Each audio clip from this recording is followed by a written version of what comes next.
now, his influence continues to shape the future of generations, the future generations of chemical engineers in Nigeria and abroad. So, well, can you hear me? Yeah. So the aim, yes, we can hear you. Okay, good. We can hear you. Go ahead. Go ahead. The aim of the foundation is to promote research in chemical engineering and allied areas for national development in Nigeria and in the wider West African region. The specific objectives are to organize biennial, or our parish put it as annual now, conferences, and to also have publications ready on topical research themes. To also have intersectoral collaboration, promotion, through what is called normally the Triple Helix Plus, the industry, government, academia, circularity, and the establishment of a national research facilities and personnel database. And as a last objective, the enhancement of other research support activities.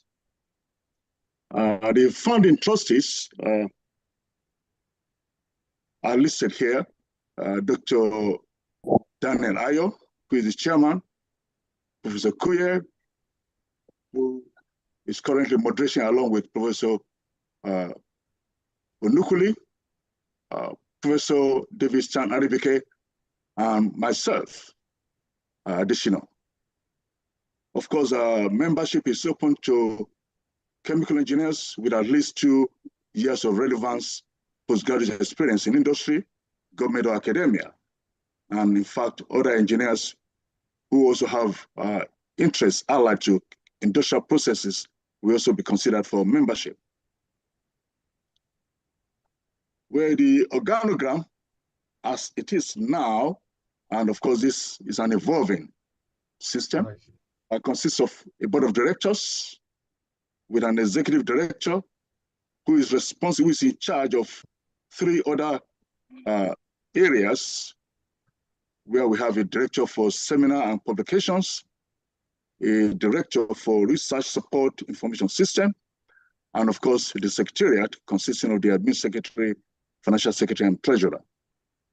This then is the current status of the organization. In fact, we are going to have more information on our website in a short while from now. That is under development, and you'll be able to have more information on what the foundation is doing and how you can participate or contribute. So thank you very much, and over to you, Professor Kuye.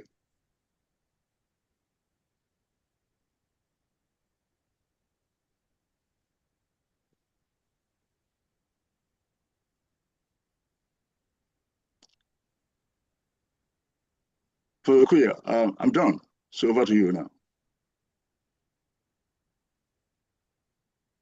Thank you, Professor Adeshina, for that brief. I would like to turn on to Professor Aribike. I hope he's in the house. Professor Aribike, are you in the house, please? To give us a brief introduction on Professor Susu. Professor Aribike, are you in the house?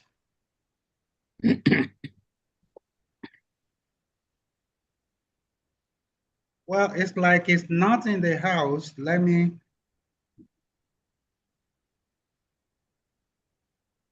Just a minute. Can somebody please help me check, because I can't check the participant list.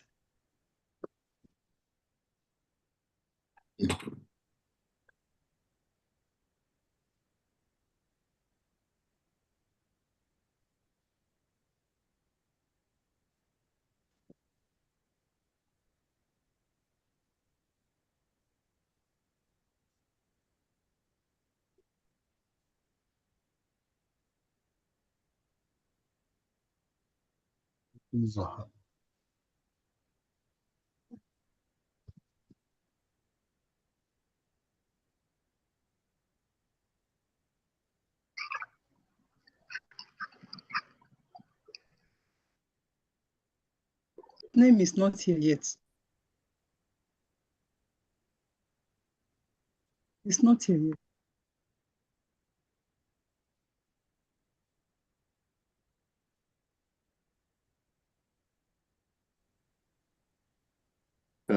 I don't think he's here, so, but I'll go contact him to see what's going on.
Hello, Opolokuye.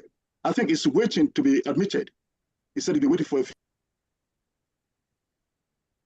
Hello? Opolokuye. I think probably because he's waiting to be admitted. He said he'd been waiting for a few minutes now.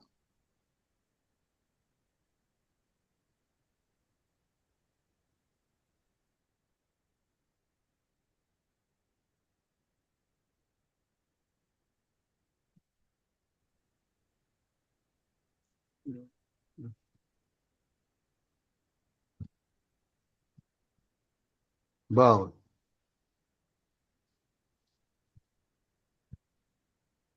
The co-host can also admit him. We have co-host. Hello? Opolokuye. I think probably because he's appears to be waiting. offline at the moment. The co-host can. Yeah, maybe Professor Aribike did not accept the invite and register because it's automatic if you had responded to Registered. the invite originally.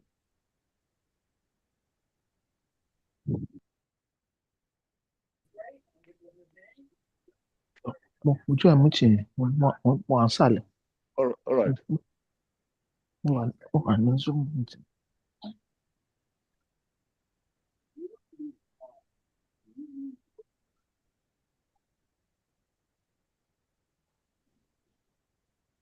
Hello? Hello? Yeah, hello. Yeah, Professor, hello, yeah. yeah. Professor Additional, I think Dr. Ayo is saying maybe you can unmute him. Oh, okay. Yes, he wants to say a few words. That's Professor Okuye, right? No, Dr. Ayo, that you should unmute him.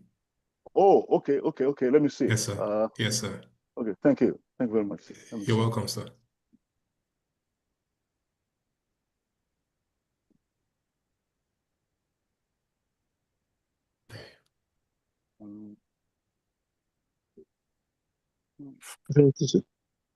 Which conference is that?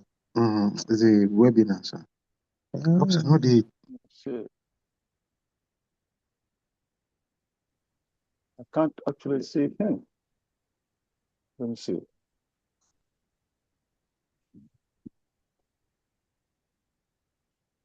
Hello. Yeah, hello. Oh, good. Okay, you're on now. Okay. No, Francois. Hello, can you hear me there? Yeah, I can hear you. We can hear you. That's how you. Yeah. Yeah. So what I'm saying, somebody else can take Susu's. I can do it. Somebody else can do it. If that's okay. If it's fine if you got coming in. Yeah. I think you probably could go ahead with that. Okay, but can Kuya hear me? Kuya is So muted. that, so that there it's, won't be a it's muted. conflict. Kuya is Yeah. muted. Because Hello, can you hear me now? Oh, good. Okay, he's back now. Okay, Yes, we sorry. can hear Yes. you. So what I'm saying that I could do the Susu something on behalf of RBK if he can't come in. Okay, so can you do it now? Oh, sure, I do it. So Please. okay, please, you can start again. I didn't know I was muted. So please take over, Dr. All right. Ayo. You can see the screen. So Okay, that you can... I'll summarize it because of time. Okay. Professor Susu, I'm trying to summarize.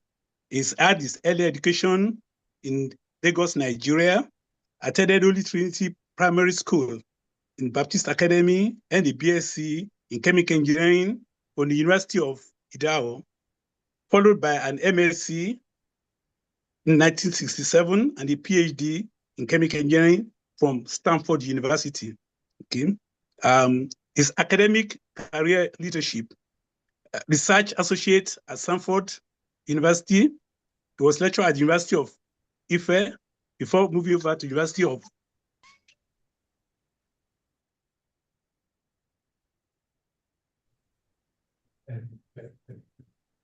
You are muted again.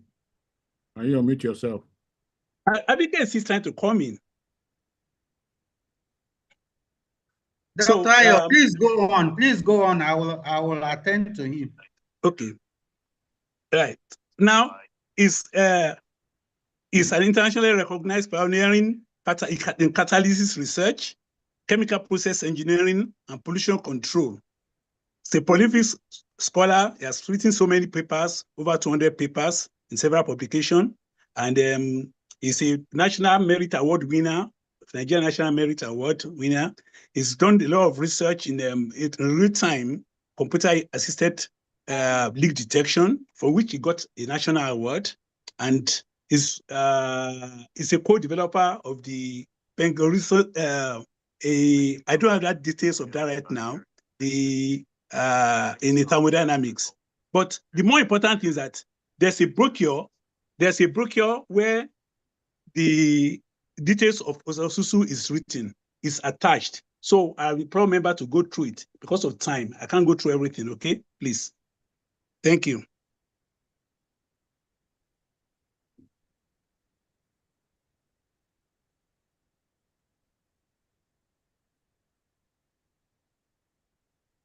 Thank you for that brief introduction of our Emeritus Professor Susu. Please, may I now permit me to ask Dr. Victor Emenike to give us an introduction of Professor Victor Zavala, our guest lecturer for today's event. Dr. Emenike, over to you, please. Yeah, so thank you very much for the kind introduction, Professor Kuye. So it's my pleasure to introduce my namesake, Professor Victor M. Zavala.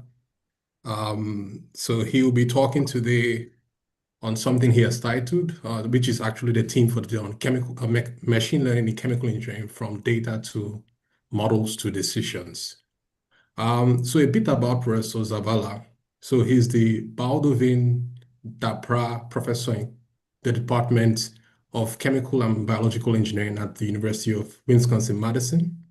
He holds an affiliation with the Mathematics and Computer Science Division at the Argonne National Laboratory in Chicago, Illinois, actually. So he holds a BSc degree from the Universidad Iberoamericana from Mexico, and a PhD degree from Carnegie Mellon University, both in chemical engineering. So in particular from Carnegie Mellon University, he worked with Professor Lawrence Bigler, who is an authority in nonlinear optimization, nonlinear programming.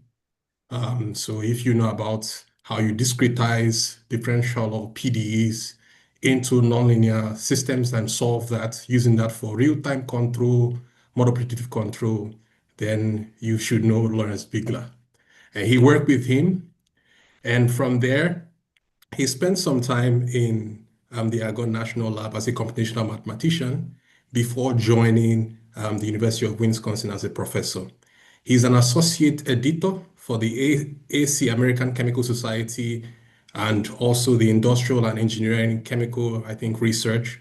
And it's also on the editorial board of journals of mathematical programming, computation, and computers and chemical engineering. So if you're a scholar in process systems engineering, you should have at some point published at least in computers and chemical engineering.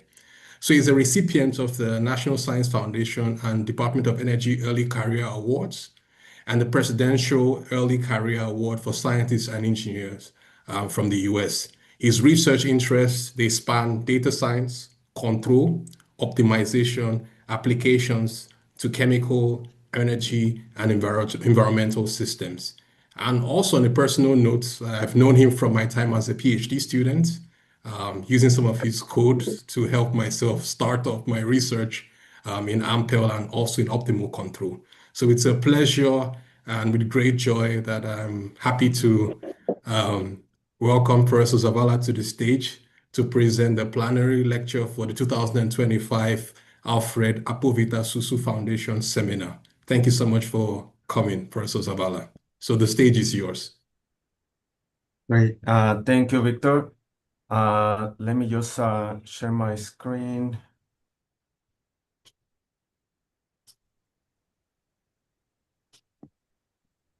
And everything should be good. Perfect. Great. We can see. Excellent. So thank you very much for the kind introduction, Victor. It's a real pleasure and an honor to have the opportunity to give this presentation to all of you in honor of Professor Susu, which I've been reading a little bit about the history and his impact in the Nigerian chemical engineering industry and also academia. So real pleasure to be here. So today what I want to do is give you a general overview of some of the work that we've been exploring in the area of machine learning in chemical engineering, trying to take you from how do we start from raw data to build models and eventually try to make decisions based on those models. Hello, Mahmoud. You're welcome. Thank you. Good afternoon, sir. Yeah, welcome. Thank you very much. You're welcome. Great. So for those that don't know me, I normally like to start the presentation with a little bit of my background. So Victor already mentioned a little bit some of this, but I'm originally from Mexico. I got my degree there. I obtained my PhD in chemical engineering. Carnegie Mellon, working with Larry Bigler. At the time, I was working in a project sponsored by ExxonMobil that we're very interested in deploying advanced control techniques for polymerization reactors. After that, I spent a number of years. We can.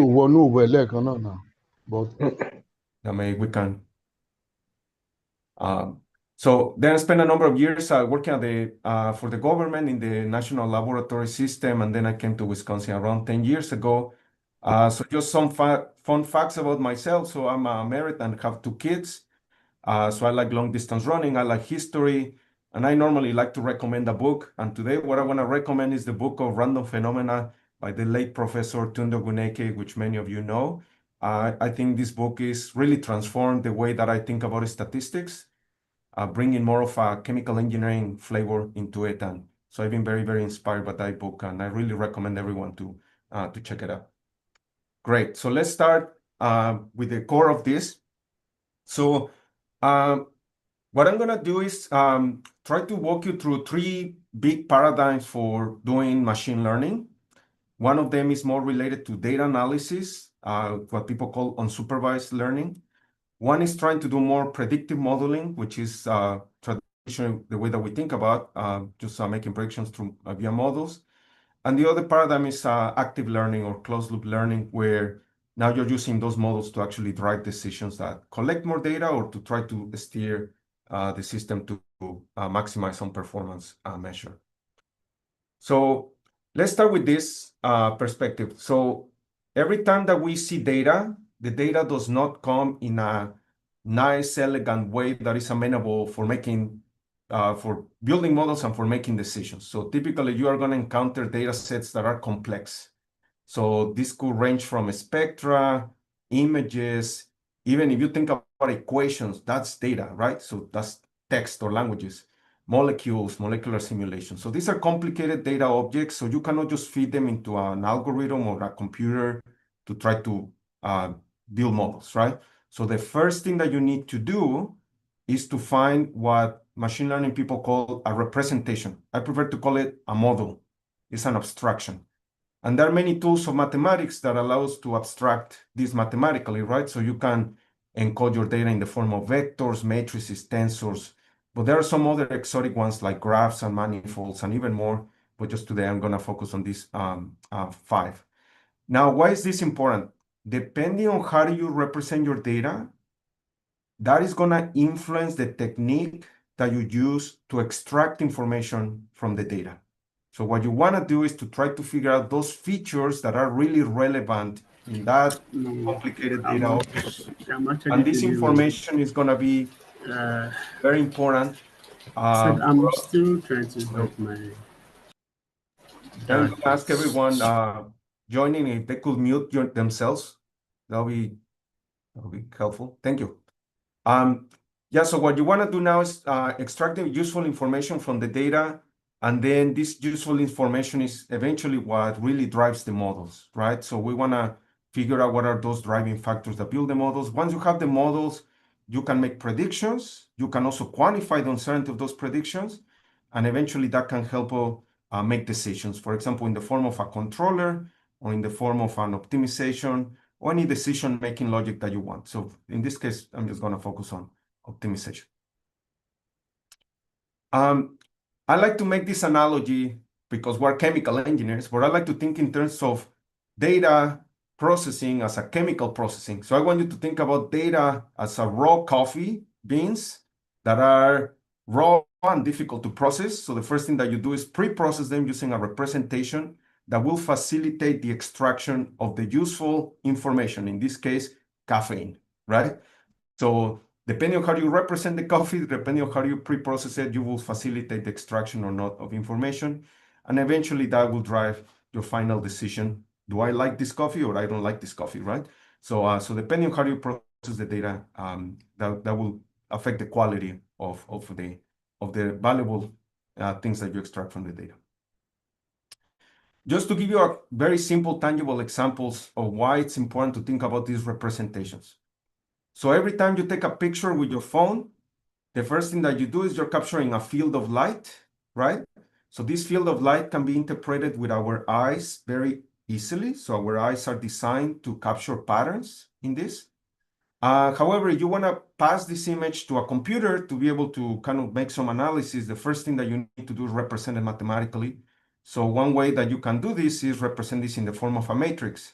So every pixel in your image will represent an entry, and the number that is encoded in that particular entry can reflect the intensity of light, right? So this matrix contains all the information and all the patterns that are present in my original image, but it's also amenable for processing, for example, using tools of linear algebra or using tools of machine learning, which I'm going to show you a little bit later. Okay, another way that you can represent this image is in the form of what you will call a manifold. So in mind that I introduce a third dimension that captures the intensity of light. So this is X, this is Y, and this is the intensity of light. So this is like pulling out the intensity of light on a third dimension. And you clearly see that this is an object. And these objects have features that were not immediately obvious from the original representation. So this, for example, looks like a bell curve. So this is telling us locations where the light is very strong, locations where the light is changing abruptly, where the derivative is decaying very quickly, and things like that, right? So that means that depending on how you represent the data, you will facilitate the extraction of different types of information. In some cases, you might look at numerical patterns, like in this case, or in some cases, you might look at geometrical features, like the derivative, right? Like the derivative and the peaks of light. And all of that is useful information depending on your context, and that's why the representation matters. This is a more complicated image, just to give you an example of some of the features that might emerge from this. So this is a picture I took of my son when he was 6 months old. So we were in, I believe, in Norway. So he's wearing a Viking hat here. Very proud of that. So every time we take a picture, our eyes perceive a two-dimensional projection of reality, right? So this is what the picture is, a two-dimensional projection. So if we rotate this image to introduce this third dimension, the intensity of light, you start very clearly seeing the locations where the light is very strong, the locations where it comes down, and the locations where it changes very, very abruptly. All of that information is going to be very useful. A little bit later, I'm going to show you that, to detect, for example, boundaries of objects, or try to extract key information that might be relevant from the image, right? So again, depending on how you represent and visualize your data can influence the way of the information that you might be able to extract or not from your data. Now, this is probably my favorite slide of the entire presentation. So if you're going to remember one, maybe remember this one. Probably this is absolutely not obvious, but if you have a matrix so that maybe represents an image, you can also represent this in the form of what people call a network or a graph. So it's the same thing. So imagine that you build a mesh where every node in this mesh, every one of these points represents the entry of your matrix, of your pixel in your image. And then I can encode information or data inside the nodes, right? So for example, I can encode the intensity of light inside those nodes. Now what I can do is represent connectivity, how these different pixels are connected to one another. So for example, if I'm next to my neighbor, I form a connection, right? So that forms a connected mesh. Mathematicians like to call this a graph. So why does this matter? A graph does not have context of space and time. So what that means is that I can move these nodes in a space. I can just move them around. And as long as the same nodes are still connected to the same nodes, from a topological standpoint, this object and this object are exactly the same object. This has implications, I'm going to show you a little bit later, into how do we analyze molecular simulation data. Because what happens in molecular simulation data is that these nodes, these atoms are moving around, or molecules are moving around in space, but they form bonds. And once they form bonds, those bonds tend to persist. So that means that even if to your eyes, it looks like these atoms are moving around in space, topologically, that object is the same. And I'm going to show you that that allows us to detect when the simulation has converged, and that allows us to detect structures that are present in complex molecular environments. Okay, so again, this is one of the reasons why it's important to represent data in different forms. Also, as an example of representations of data, I think this is one of the most useful things related to data representation that has gained a lot of popularity in the chemical engineering and the chemical sciences community. So a molecule is a three-dimensional object in real life, right? So this is a three-dimensional object. When we think about it from the perspective of organic chemistry, we think of a two-dimensional representation, right? So this is a language, if you want to think about it that way, that chemists develop as a way to communicate the structure of molecules, right? Now, I cannot just pass this image to a computer, or you can, but it's not going to be a great representation. So instead, what people do is to try to represent this mathematically, for example, in the form of a graph. So think of every atom as a node, and think about bonds as the edges that connect those bonds, right? The graph is a very flexible data representation for molecules. There are many other representations for molecules, and this is a very active area of research. So for example, the more traditional representation using chemoinformatics of a molecule is in the form of a text string that people call a smile string. So this smile string is capturing the connectivity and the structure of the molecule. And you can represent this in the form of a matrix. And once you have this matrix, you can feed this matrix to a machine learning model or whatever you want to try to make decisions, right? There are other representations that are more based on physics. So for example, sigma profiles are representations of molecules that summarize some of the physical characteristics of your molecules. And there's some other properties, for example, like physical properties and things like that, that you can also use to represent your molecule. So again, there are many representations of a molecule depending on what information you want to extract, depending on what interpretability of the data you might want to get. Different representations will be useful and some of them might not be useful, but it depends a lot on the application and on the context. All right, so now that we have discussed a bit about data representations, now let's think about how do we make analysis and then build models and then make decisions based on those data, right? So let's start with unsupervised learning. And I like to present the most basic form of unsupervised learning that we learn in statistics, right? One of them is called precisely principal component analysis. So the idea is that in mind that I have a matrix that encodes all my data, and what I'm gonna do is split it using something like a singular value decomposition. So this allows me to separate my matrices in little elementary matrices that contain different amounts of information. Typically, the first little elementary matrix contains the most information, the second contains the second most, and so on. So that allows me to kind of separate information content, right? That is contained in my matrix or my image, for example. You want to think about it that way. Now, once we have obtained this SVD decomposition, we can extract this matrix, which is my eigenvalue matrix, my right eigenvalue matrix W. And that allows me to project my data from the original physical space in which X lives to an alternative space that people call a latent space. I like to call it also an information space. This information space is very important because it allows me to visualize the data in a way that preserves maximum information and also potentially in a way that is of lower dimension. And that allows me to visualize my data more easily and also in ways that might reveal patterns or that might reveal clusters in your data, okay? This is a very useful technique that goes back to the late 1800s to Ronald Fisher, okay? So very, very powerful approach that has been widely used in statistics and in a lot of different areas. I'm gonna show you a little bit later that this is the basis for more advanced techniques of machine learning, for example, what is called an autoencoder, that what it's gonna do is gonna form some form of network that is gonna reduce my original data to some reduced space, and then it's gonna try to reconstruct my data based on that reduced space. Okay, very similar idea, but a little bit more sophisticated.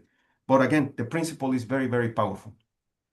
Just as a tangible application of this, so this is an example that I give my students in my statistics class. So in mind that you have a mixture of plastics, right? And these plastics can have many different molecular structures.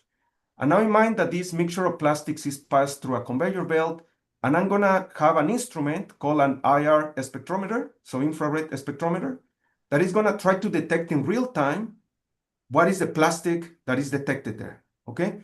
So the data that this generates, my raw data, is gonna look like this. So this is polyethylene, this is polypropylene, right? If you look at this data with your eyes, it's almost impossible to know that these are two distinct signals, right?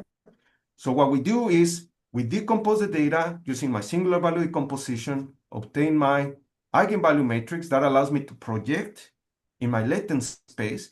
And this very clearly allows me to tell, you know what? So I have polyethylene here, I have polypropylene here, right? So very easily you can start visualizing separations in the different types of plastic. Again, very old approach. PCA is very old, but it's still very relevant and very powerful. And I think it's important to understand a little bit the basics of how it works. Now, let me tell you a little bit also how do we can use this type of techniques to visualize molecular spaces. And the application I want to show you today is this application of PFAS. So PFAS are fluorinated compounds that have changed our lives. So they're used everywhere, absolutely everywhere, okay? So they are used for water-resistant clothing. They're used for paints. They're very good at repelling water, so that's why people use them. They're used for cosmetics, pesticides, photography, food packaging, cookware, like everything you want, okay? Very advanced chemicals. People have invested decades of research in trying to make these chemicals very, very powerful and very stable. And that's the problem. So these chemicals are very resistant to environmental conditions. So that means that they tend to persist in the environment. And that means that they tend to bioaccumulate over time. Okay? And that is now of environmental concern. So what can you do? So there's a lot of research that is being done on trying to separate these compounds from different types of media, for example, from plastic waste. So food packaging contains PFAS because, again, it's trying to repel water because water tends to promote the growth of bacteria, right? So what we want is to remove these PFAS. And for example, one of the things that you can do is to try to explore solvents that can allow us to remove these PFAS from these contaminants, right? So what I'm showing you in this illustration. Now, the problem is that PFAS are thousands and thousands of different types of molecular structures that have been engineered for different types of functionalities. So that means that we have many of them. Just to give you an idea, the EPA estimates, the Environmental Protection Agency, that there are close to 50,000 PFAS of interest, right? 15,000 molecular structures.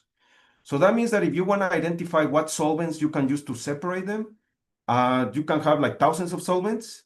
And then in mind that you want to extract them from 8 different polymers, then that means that you have 120 million molecular simulations or calculations that you have to do in order to try to figure out what is the best solvent, right? So this is not going to work.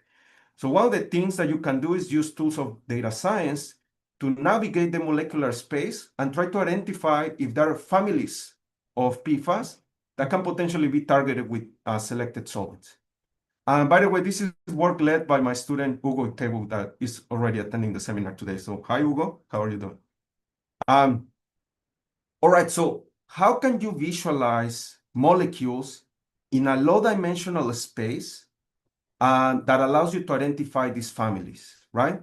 One very powerful technique is called TSNE, stochastic neighboring embedding. This technique was invented by the Nobel Prize winner of physics, Geoffrey Hinton, that got the Nobel Prize for his contributions to neural networks, not actually to this, but turns out that in his free time, he also invented TSNE, okay? So what TSNE tries to do is, it's gonna try to take a data object in high dimension that, for example, in the context of what we're looking at, is a representation of my molecule, for example, in the form of a smile string of a matrix, right? And then what it's going to do is project this into a low-dimensional latent space in a way that it splits the data in a statistically relevant manner. And that's kind of the principle that it uses to kind of try to visualize the data and arrange it in a space.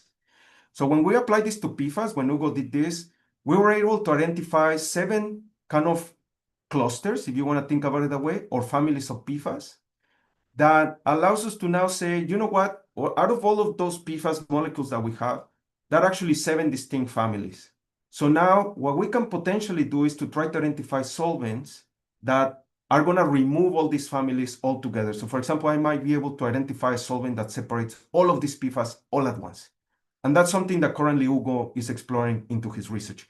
But again, I just wanted to show you this example as a way to illustrate how these tools of data science, machine learning, allow you to visualize very complex data objects in a low-dimensional space. And I think that's very, very powerful and very useful skill for a lot of students to obtain.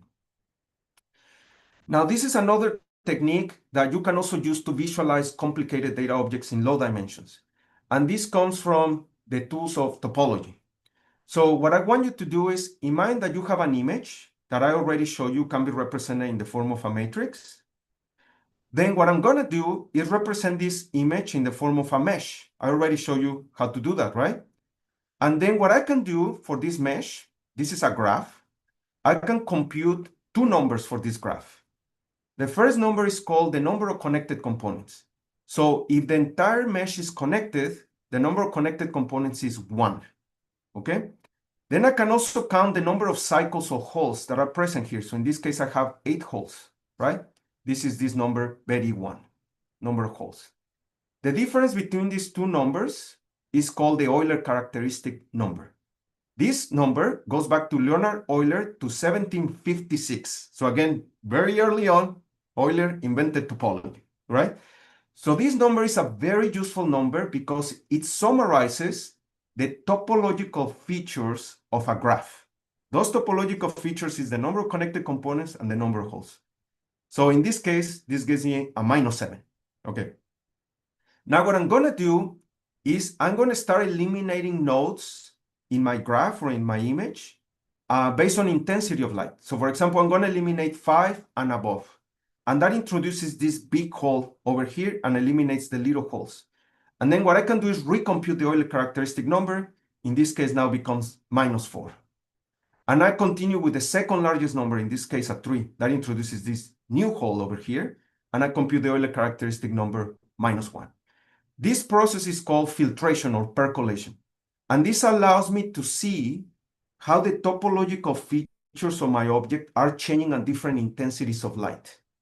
This information can be summarized in the form of a curve that people call the Euler characteristic curve.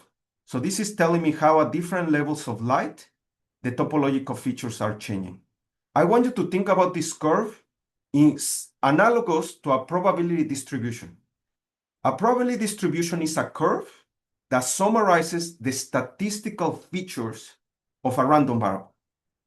This curve is a topological curve that allows me to summarize the topological features of a data object, in this case, an image. Okay, very powerful approach to summarize data. Now, this is for a real image. So this is a micrograph that I'm going to show you the origin of this in a second. Micrograph for a liquid crystal. So what I'm going to do is I'm going to visualize this in 3 dimensions. So this looks like a surface, like a mountain range, right? And then I'm going to do my process of percolation by filtrating different locations of my lights, right? So I'm going to place this plane over here and eliminate everything that is above. So when I do that, I start introducing these holes and I have some connected components, right? So that, and I repeat this process at different levels of intensity of light. That allows me to summarize this image in the form of this curve. That is, again, the Euler characteristic curve. This Euler characteristic curve is powerful because it allows me to summarize a very complicated object, in this case, the image, in a simple curve. And once I do that, then I can visualize my data more easily, right? And that's exactly what we do in this particular application, where we're trying to do is to classify many different types of liquid crystals that are being exposed to many different types of contaminants, right? This type of data can be obtained in high throughput, right? So what you do is you have a liquid crystal, it's a material very similar to what you have in your phone. You expose this to a chemical.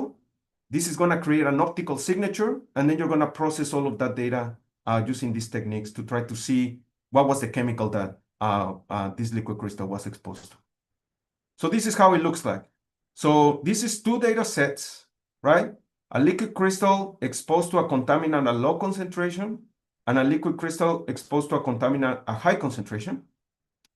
So to your eyes, it's very clear that these images are different from these other images. So our eyes are very effective at extracting information from images. The problem is quantifying that, right? That's where you need mathematical techniques, right? So in this case, we use topology, right? So we do the filtration approach that allows me to build these Euler characteristic curves, and you see that there's a clear separation between these 2 curves. So this allows me to tell you, you know what, yeah, these images are different than these images. Then I can take it 1 step further, and I can apply principal component on the Euler characteristic curve just to visualize it in 2 dimensions.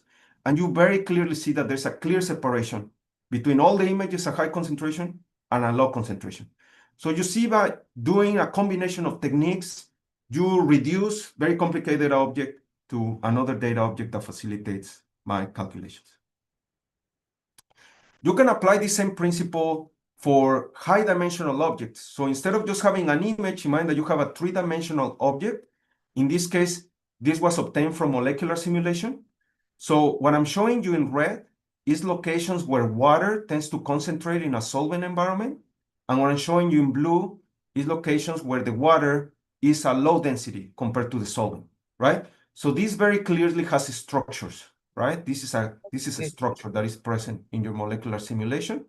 So what you can do is do a similar process, a filtration process that allows me to summarize the topological features of this 3-dimensional object in 1 simple curve, right? So this allows me, again, reduce my data to facilitate visualization. So together with my colleague, Professor Reed Van Len, which is an expert in molecular simulation and thermodynamics, we've been using these techniques to analyze complicated molecular simulation data. So for example, one of the things that Professor Reed does is simulate how molecules of water and co-solvents, for example, toluene, benzene, things like that, will arrange in 3 dimensions to form different types of structures, right?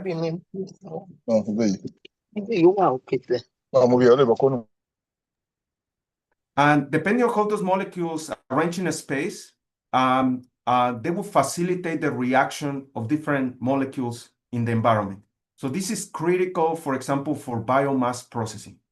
When you're processing biomass to produce different types of chemicals, the first thing that you need to do is pre-process the biomass and then feed it into a liquid solvent system that will allow you to kind of separate the relevant reactants, right, from the biomass and try to expose them to the reactive environment, right?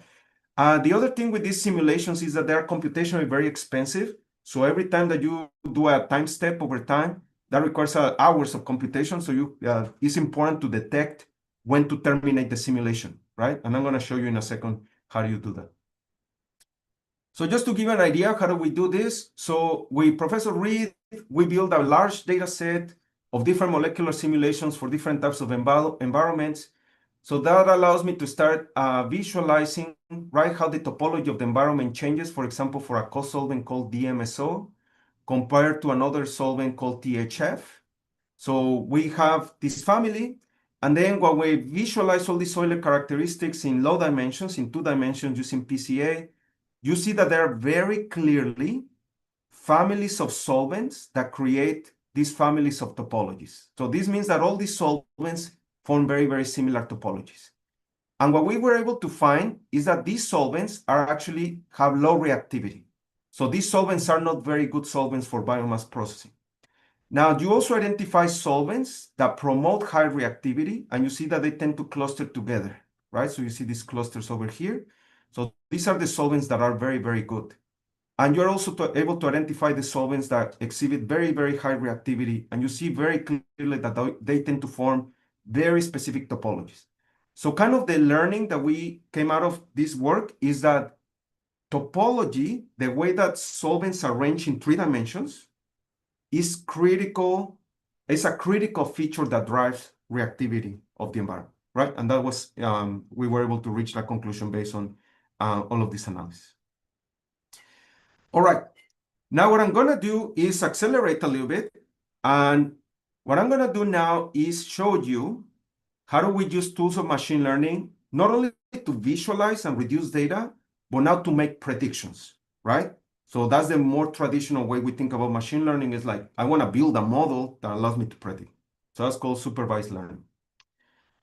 Now, when we think about predictive models, I want you to go back to linear regression. So that's Gauss, right? So the 1800s, Gauss.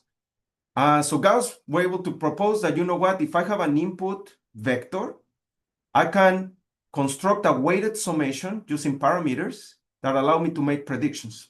Very powerful model that is still widely used in industry, right? So it is used quite a bit. Now, the big revolution came also as well with the introduction of neural networks, where you say, well, instead of mapping this data linearly, how about we map it non-linearly? And in particular, we're going to map it non-linearly in the form of these activation functions. And we're going to form these very, very dense networks that capture how the variables are connected in a hierarchical manner. So that's the origin of neural networks. Very powerful approach, very flexible approach. A lot of research has been done in this space, right? The other thing that you can do is to say, well, wait a second. These models are purely data-driven, right? So I don't need to know any physics based on these models. But how about I have some physical understanding about my system? So for example, some model that Einstein might have given you, right? So we trust that model because that has some generalizable trends, right? So can I combine what Einstein already told me with something that the data is already telling me, and maybe potentially this helps me correct some of the predictions that might be deviating from the physical model, right? So it's very, very powerful way of kind of just thinking about building predictive models. And there are many different variants of this that I don't have time to go over the details, but just to give you a flavor of things that you can do. Now, to give you a tangible application of how we've been using these techniques, together with my colleague in my department, Professor Matt Gevy, and his student, Elvis Humana, we've been able to build models that allows me to predict how the molecular structure of ionic liquids can influence conductivity. This is very important because ionic liquids are currently one of the materials of interest for building battery systems, right? Now, Einstein and Nernst built a very simple but very elegant physical model that allows you to predict conductivity out of very basic properties of these ionic liquids. So, for example, you look at the radii, the size of the molecules for the cation and the anion. Very, very simple thing. And you also capture the viscosity of the material. And through these calculations, you're able to see that here in red, that the Einstein model actually captures the trend very, very well, right? For certain types of ionic liquids. For other types of ionic liquids that are not driven by viscosity, the conductivity deviates, right? Significantly in some cases. So that means that the Einstein model works well for certain types of molecular structures and it deviates from other types of molecular structures, right? So one of the things that we wanted to do is to say, well, what happens if we try to augment the physics model of Einstein and Nernst together with a neural network? How much can we improve the conductivity in the predictions? And if we're able to improve the conductivity in the predictions, maybe we can start asking the question, what is present in the molecular structure of my ionic liquid that maybe the Nernst-Einstein model is not capturing? Because remember what I told you at the beginning of the presentation? There are many features that you can use to represent a molecule. In this case, for example, we collected a family of 100 different descriptors for a molecule. And what we were able to find is that you can improve the predictions of the Nernst-Einstein model using machine learning, but not by much. And that was very disappointing, but at the same time, very good finding. Because what this is telling me, remember that neural nets are universal approximations, so they're very, very flexible. What this is telling us is that even if a neural net combined with this physics model is not able to predict well conductivity, that means that what is missing is that the descriptors that we're using for ionic liquids do not capture the information that we need to explain conductivity. So that right now we're using it as an insight to take this research into our next step. Our next step is now to understand what type of behavior our ionic liquids have in a three-dimensional setting, more like collective behavior, through molecular simulation precisely, and trying to see if that collective behavior is capable of predicting conductivity, because it seems that the descriptors of molecules alone cannot explain that behavior, at least for certain ionic liquids. So I think this was a very exciting, kind of disappointing finding, but at the same time, exciting finding that is kind of challenging a little bit the way that people think about conductivity and ionic liquids. Now, let me give you also some examples of machine learning models that try to process data that comes in complicated forms, for example, in the form of an image. So imagine that you want to predict if what you are seeing here is a little baby or an adult, right? So how do you do that? So one approach that you use is using a technique called convolution. So you take an image, you're going to apply a filter, so it's an operator, and this is going to create a new signal. This signal is activated, if you want to think about it that way, through a filter, and will allow me to extract certain features out of the image. So for example, in this case, what I'm extracting is the boundaries of the image, right? So this allows me to extract information from my image, right? The information that I extract is related to the way that I build this filter. Depending on how do I build this filter is the type of information I can get. Convolution is a very flexible mathematical operation for extracting information from data and can be applied for vectors, images in 2D, three-dimensional objects like video, and even graphs. Very, very powerful, very flexible approach. This was the origin of a technique in machine learning called convolutional neural networks that back in the 90s create a big splash, and this is still kind of used quite a bit for making predictions. All right, this is just a summary of how convolution works. What I try to remind students when I give my presentation or just the attendees of my seminars is that these operations are actually quite simple. They're actually not too complex mathematically. For example, imagine that you have an image over here.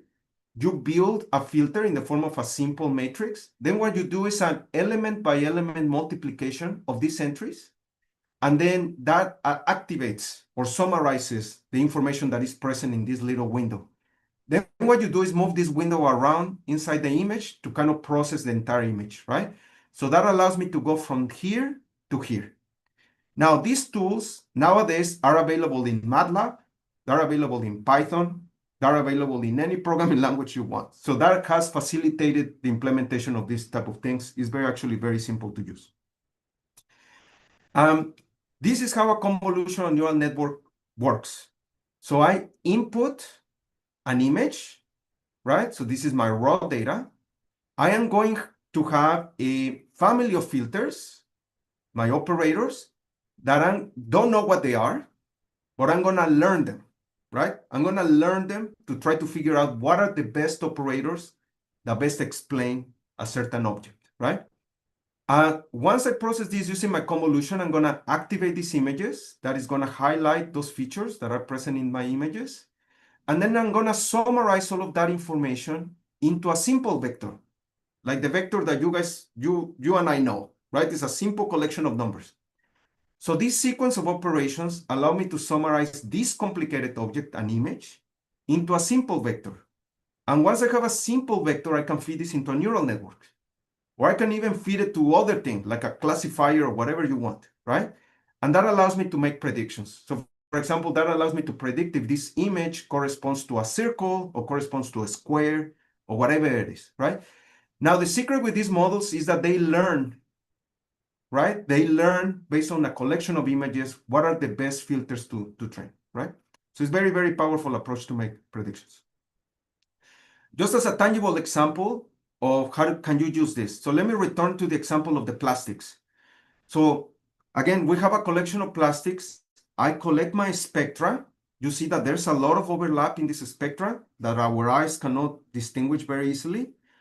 Then what we'll do is build an image that represents my spectra. I'm not going to go into the details how do we do that. And then we feed these images into a convolutional neural network that allows me to predict what is the type of plastic that we have. This is a confusion matrix that allows me to say, you know what, I can distinguish polyethylene with 100-degree accuracy. That is awesome. I can detect PET, right, with 99% accuracy. So that is great. However, there are some plastics that I cannot distinguish very well. So for example, here, polycarbonate. I cannot distinguish plastic very well, 67% accuracy, right? So this allows me to tell you, you know what, based on the spectra, there are certain types of plastics that I can detect easily and some plastics that I cannot detect easily. And that is good to know as well as part of these tools. We have been using these tools for detecting contaminants in water. And this gives me an approach, for example, to detect PFAS. So I already told you PFAS is a dangerous contaminant. So if it's present in the water, you want to know. The problem with PFAS is that it shows concentrations that are parts per billion or parts per trillion and below. This was for me a shock because whenever, as a chemical engineer, the lowest concentration I always think about is parts per million, right? So I assume that if something is below parts per million, it means nothing, right? But in the case of PFAS, it actually means something. Parts per billion is still dangerous. Parts per trillion is still dangerous. So what we did together with Professor Dave Lin, we built an automated system to build these liquid crystal droplets so we can generate thousands and thousands of these droplets to try to understand how does these droplets respond to contaminants. So for example, if the contaminant is very strong and adheres very strongly to the liquid crystal, it will create an optical signature that you can detect. So it's a sensor, if you want to think about it that way. Unfortunately, in the context of PFAS, the concentrations are so low that it generates kind of changes, right, in the field, but not in perceptible ways, right? So it's not that easy to say, you know what, this is parts per billion and this is parts per trillion. This is where you need advanced computer vision techniques, right? So what my student Amy did in her PhD was to build a convolutional neural network, but in a very clever way. So what she did was to take those images, do a series of convolution operations to try to reduce the data into a latent space similar to PCA or similar to Disney, but using something called an autoencoder that I don't have time to explain, but it's very similar type of technique. Once you build this latent space, now we have little vectors that represent my images, right? These little vectors can be fed into a classification model like a neural network or a support vector machine to try to tell me what concentration of contaminants might be present in this.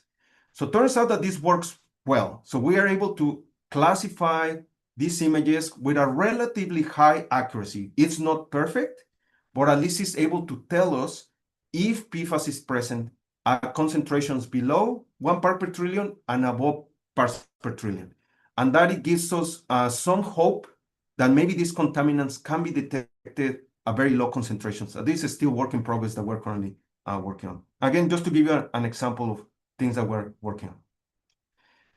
Turns out that these tools of convolution can be applied to graphs as well. So in the previous example, I show you an image. So an image is a regular object, right? It's a mesh. But for example, you want to predict properties of molecules, then this is an irregular object. But turns out that convolution can be applied in similar ways. So you do it in the same way that I showed you before. You kind of build this little window around a certain node in the graph, and then you have to understand how different nodes are connected to these particular nodes. And this helps me understand how information is kind of connected across the graph. And all of that can be summarized in a form that is very similar to a convolutional neural network. And that's exactly how it looks like. A graph convolutional neural network is very, very similar to a convolutional neural network, but the difference is, of course, the data that you feed it, which in this case is now a graph, is an irregular object, and also the nature of the convolutions. But once you summarize this into a feature vector, the architecture is the same. So the key message out of these techniques is that the first steps of the technique is taking the complicated data object into a simple vector. That is the difficult part, right? Once you have this feature vector, you can feed it into a model that allows you to predict. Graph neural networks are very, very, very powerful approaches for lots of different types of data. So my student Amy was an incredible student. So she did a lot of work in her PhD. So another application that she looked at in her PhD was, can I predict multi-phase equilibria? So I'm very happy to talk about this topic because I know that Professor Susu, which is listening to this, also did a lot of work in multi-phase equilibria. So one of the kind of questions that we had is, can I predict vapor-liquid equilibria directly from the molecular structures of my mixtures, right? The molecular structures of my chemicals in the mixture, right? So what we did, what Amy did was to build a large database of many, many different types of chemicals that are going to be mixed together in binary and tertiary and ternary mixtures. Then she represents the molecules as graphs, but at the same time, she represents the interactions between the molecules also as a graph in the form of hydrogen bonds. And then we feed this graph, which is like a superstructure, into a graph neural network to try to predict activity coefficients of the molecules. What is interesting about this approach is that all the information that we need is the molecular structure of the molecules, right? So which is data that is relatively easy to obtain, right? And to our surprise, we're able to predict to fairly high accuracy the activity coefficients for different types of mixtures, for example, polar, polar, non-polar, and so on. Also, to our surprise, we're able to detect the presence of azeotropes by doing validations with the thermophysical properties of Aspen Plus, for example. So that means that this technique is powerful, and there are many groups in the chemical engineering community, for example, the group of Professor André Bardot at ETH, the group of Professor Alexander Mitsos at Aachen, which have been showing increasingly that these type of tools are very, very powerful at predicting thermophysical properties. And there's also some new variants of these techniques that combine the more traditional equations of state, the more traditional unified calculations, together with the neural networks, like a physics-informed neural network, to try to robustify the predictions of these things. So this is a very exciting area of research, I personally think, and a lot of things that can be done in this space. Now that you have all of these different tools that I show you, now you have to make difficult decisions, right? Because, for example, just to give you an example, I have an image. I already told you I can represent this as a matrix. I can feed this to a convolutional neural network and extract features, right? At the same time, I already told you that I can use topology to also process that image, extract these manifolds, and build the Euler characteristic curve. So that means that I can follow two different paths here.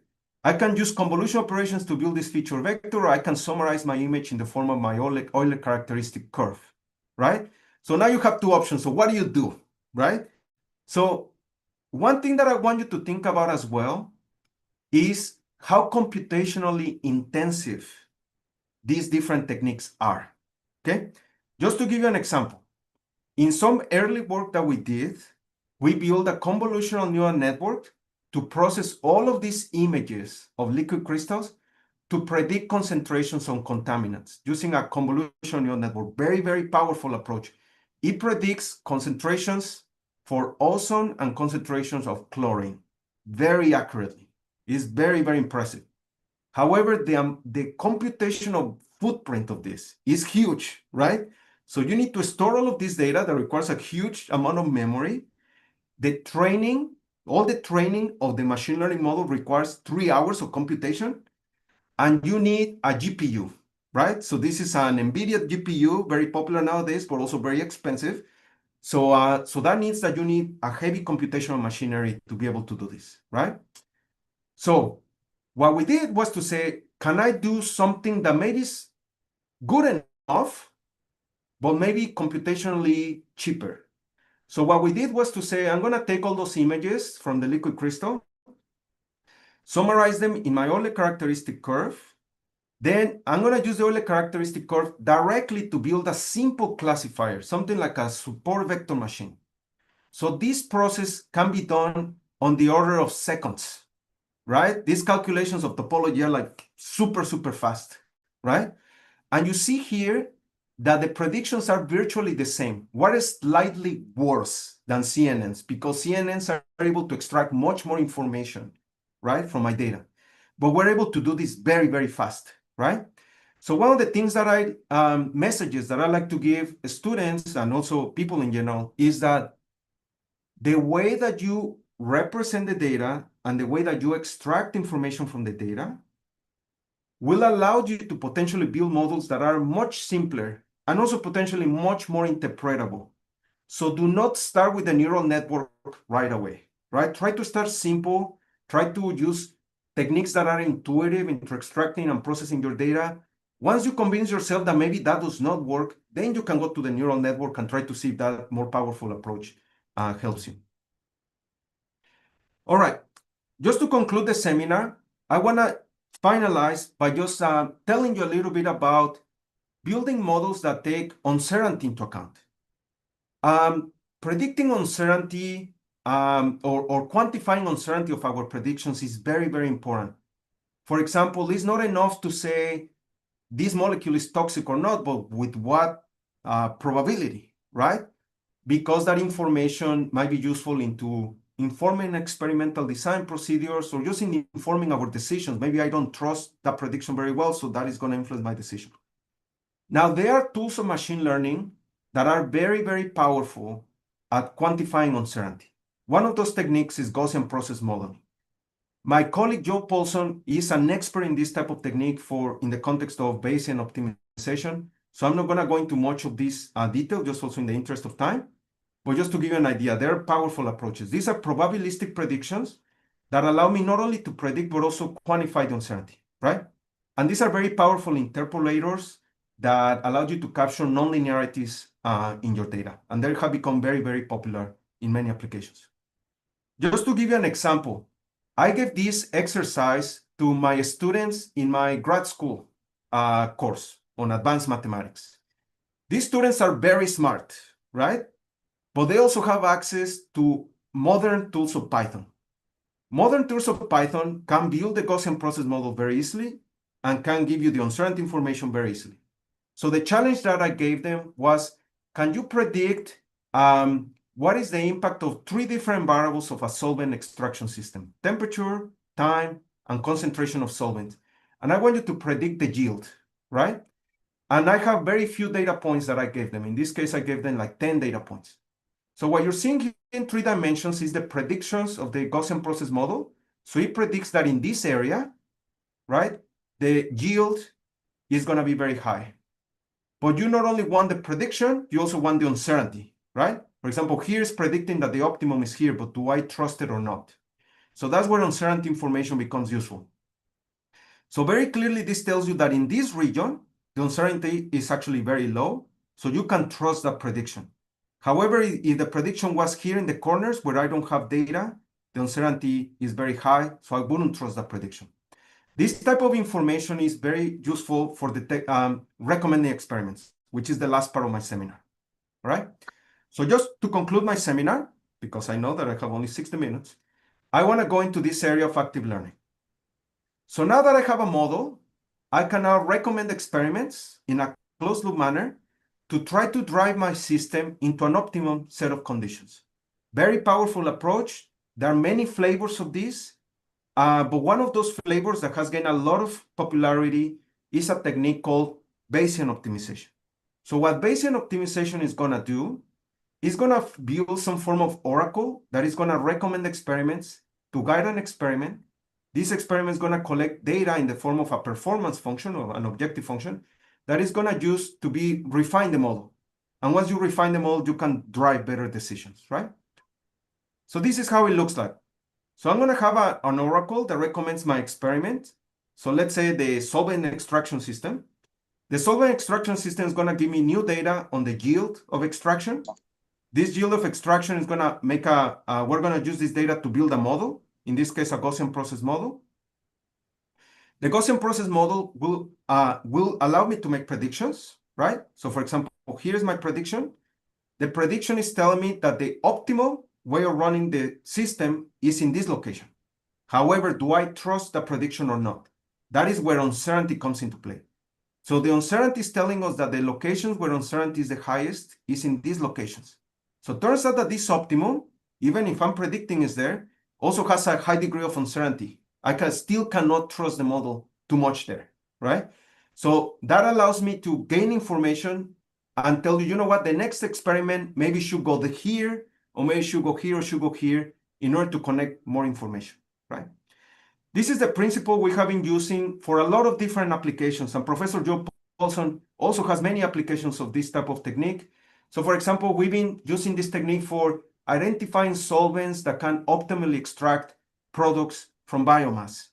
And what you find consistently in a lot of this application is that the Gaussian process model and the Bayesian optimization framework can narrow down the space of search very, very quickly. So it kind of zooms in very, very quickly to identify what are, in this case, the solvents that are driving the optimal prediction of my system. You can also use this to do multi-objective optimization. So in many of these applications, you're not only optimizing, let's say, performance, but maybe you're also optimizing selectivity or something more relevant. So that forms something that is called a Pareto frontier. A Pareto frontier is the set of optimal solutions of a multi-objective system. Now, discovering this Pareto frontier is a challenging thing, right? Because you need to explore many potential different experiments in this case, and also it is not always obvious what are the best ways to run the system, because the thing that you want to avoid is getting stuck in these points that are non-Pareto optimal. These are experiments that to some extent are waste, right? Those are experiment information that is really not useful. So what you want is to steer your system close to the Pareto frontier as quickly as possible, right?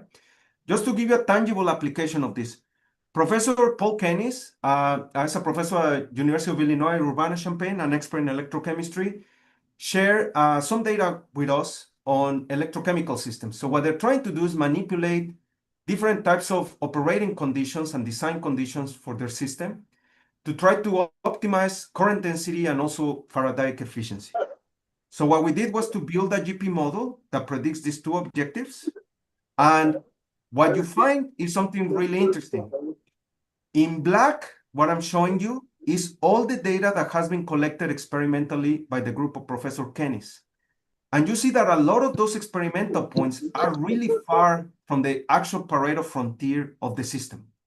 So that's what GP allows me to detect. The GP allows me to predict where the Pareto front is going to be, and also to tell me if the data that I have is really far from the Pareto frontier, okay? With the GP model, I can also account for uncertainty. So for example, it tells me, you know what, I predicted the Pareto frontier is here, but I cannot predict with low uncertainty, right? That this part of the Pareto front is well populated with data, right? And you clearly see there are not too many black points in here, right? So that means that this is the next round of experiments that we need to conduct.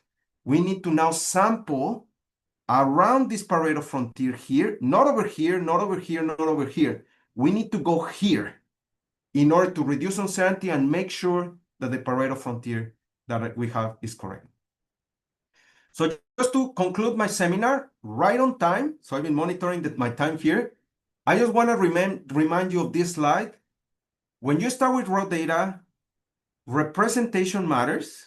The way you represent the data is important because it influences the way you process the data with different types of techniques to extract information. Once you have that information, for example, those little feature vectors that I show you, that is the easy part now. Now you can build predictive models. But this whole part is really the complicated one, right? Once you have these models and you can quantify uncertainty, for example, using a GP model, then you can build clever techniques that inform how to not only optimize a system, but also how do you optimally collect data to try to refine your model, right? So all of these techniques is a very exciting area of research. There are many techniques that you can use. I just gave you a biased kind of sample, if you want to think about the way of techniques that I have encountered in my research, but there are many other techniques that people are using in industry. So with that, I will conclude by acknowledging my collaborators and also invite you to check the website of our department. We have a lot of exciting things going on in the department, so go ahead and check it out. And with that, I will conclude my seminar. I'm happy to take any questions and also welcome the discussion. Thank you for your time.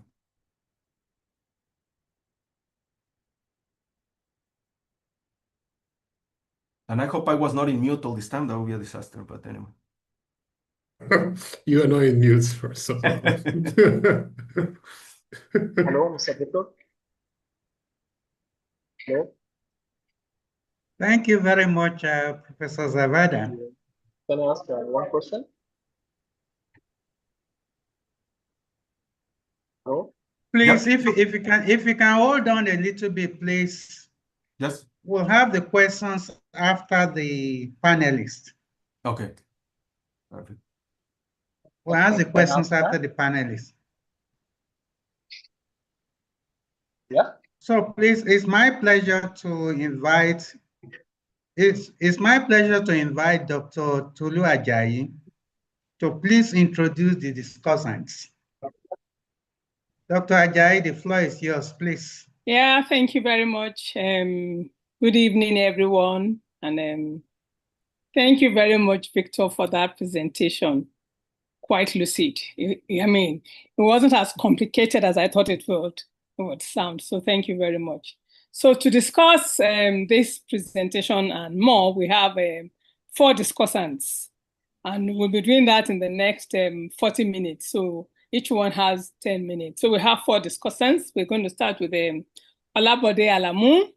So Olabode holds a degree in chemical engineering from the University of Lagos and a master's in subsea engineering from the University of Houston. Over the course of his corporate career, he has worked as a data scientist at leading companies, including Shell, Cloudflare, Halliburton, and NRG Energy, applying machine learning and AI to solve complex problems in business intelligence, predictive effective maintenance of process equipment, and so much more. In addition, it teaches programming for data science, helping others develop the skill to leverage data and AI effectively in real-world applications. So, Bode, you're welcome. So the next discussant we're going to have is Joel Paulson. So we have Joel Paulson, and on Joel Paulson is Gerald and Louis Baptiste Associate Professor in the Department of Chemical and Biological Engineering at the University of Wisconsin-Madison. And prior to joining Madison, he was a faculty member in the William G. Lowry Department of Chemical and Biomedical Engineering of the Ohio State University from 2012 to 2025, where he held the H.C. Sleep Slider Professorship. He holds a BSc degree with highest honor from the University of Texas at Austin, and MSc-EP and a PhD degree from MIT, all in chemical engineering. So you're welcome, Joel, to this discussion. And then we also have who else we have? We have Falilat Taiwo Ademiluyi.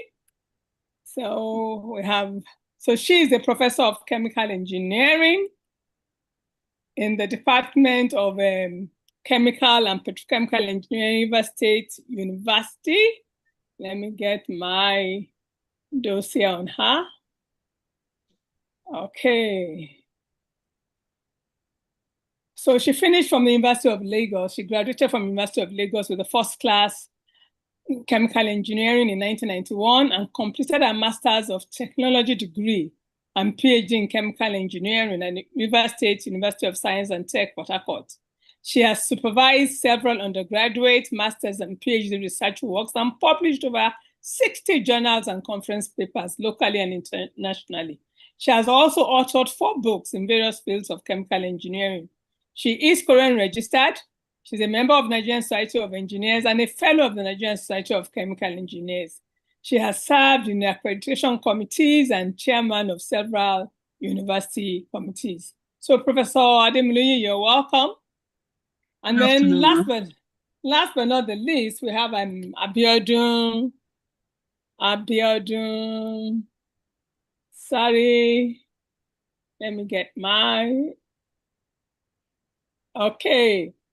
We have Abiodun. He has a surname, he has a last name, Ayodeji. We have Abiodun Ayodeji. So Abiodun Ayodeji is a research engineer in digital innovation at the Brunel Innovation Center, Brunel University, London. He leads a research team that leverages cutting-edge AI tools to solve complex business challenges across the energy, construction, and manufacturing sectors. Backed by over a decade of international experience, his work delivers innovative digital solutions that optimize industrial processes, enhance business efficiency, and ensure the safety of critical industrial systems. He has actively collaborated with large businesses and SMEs on key innovation projects, securing funding from bodies like Innovate UK, IAEA, Horizon, NSFC, and BEIS. So we have these 4 discussants to discuss Victor's paper and much more, because we know the future is here. The future is data. We have to understand data. We have to understand how to process data. We have to understand how to model it. We have to understand the information that data gives us. And we all know that garbage in is garbage out. So if we do not handle our data properly, then it's going to give us misinformation. So I welcome the 4 panelists for the discussion session. You're welcome.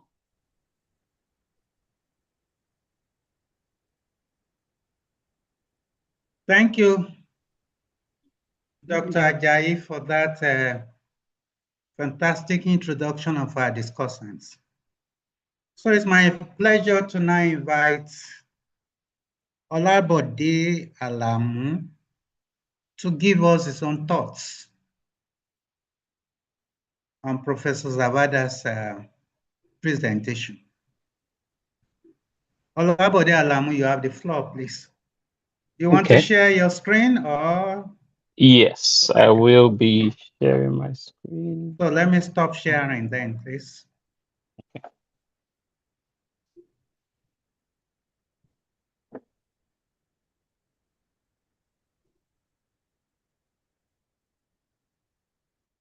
Okay, can everyone see my screen?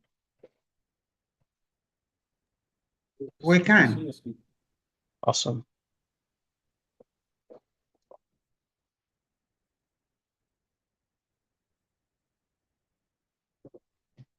Thank you very much for this platform.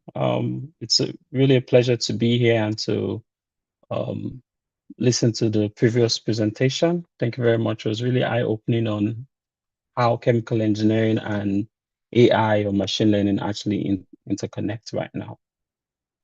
I'm particularly happy to be here, as a former student of the Department of Chemical Engineering, to be able to come back and make a presentation. That's really an honor. So thank you. So for me, I will be making just a very quick summary to touch on some of the points that have already been made, and just to give a perspective on how AI and the chemical engineer of the future can intersect together. So I call myself, I'm a chemical engineer turned data scientist, a former chemical engineer, if there's any such thing, turned data scientist. Let me come here and brief bio. Education background, I have a BSc in chemical from University of Lagos, a master's in subsea engineering from University of Houston, here in the US. And I'm also undertaking a second master's, but this time in computer science at the University of Texas in Austin.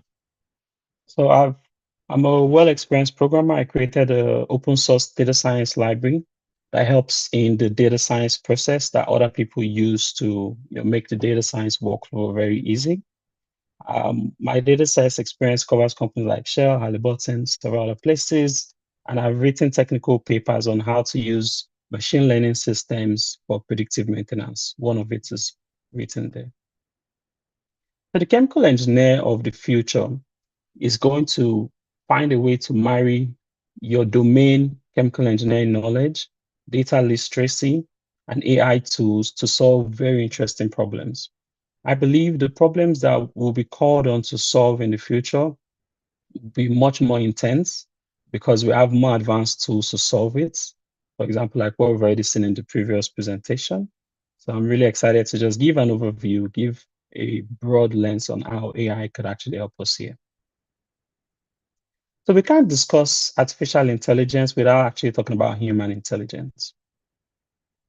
Now, human intelligence allows us to do very creative things, allows us to problem solve, allows us to be emotionally intelligent, allowing us to come up with new ideas and approaches to things. Now, the idea with artificial intelligence is essentially, how do we use a computer system to try to mimic what humans can do? So for example, if I show you a picture of a cat, you can look at it and know that, okay, yes, this is a cat. But it turns out that being able to tell a computer to identify what a cat is actually very difficult. And so that's why the field of AI exists. So AI as a word is thrown around a lot, but fundamentally, there are multiple branches to it. And you can think of machine learning as being a subset of AI, and then deep learning being a subset of machine learning, which is a further subset of AI. Deep learning is concerned with the use of neural networks to solve problems in AI.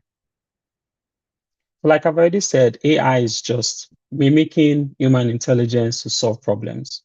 Now, not very easy to do, but with a bit of mathematical magic, we've made a lot of advances in this field.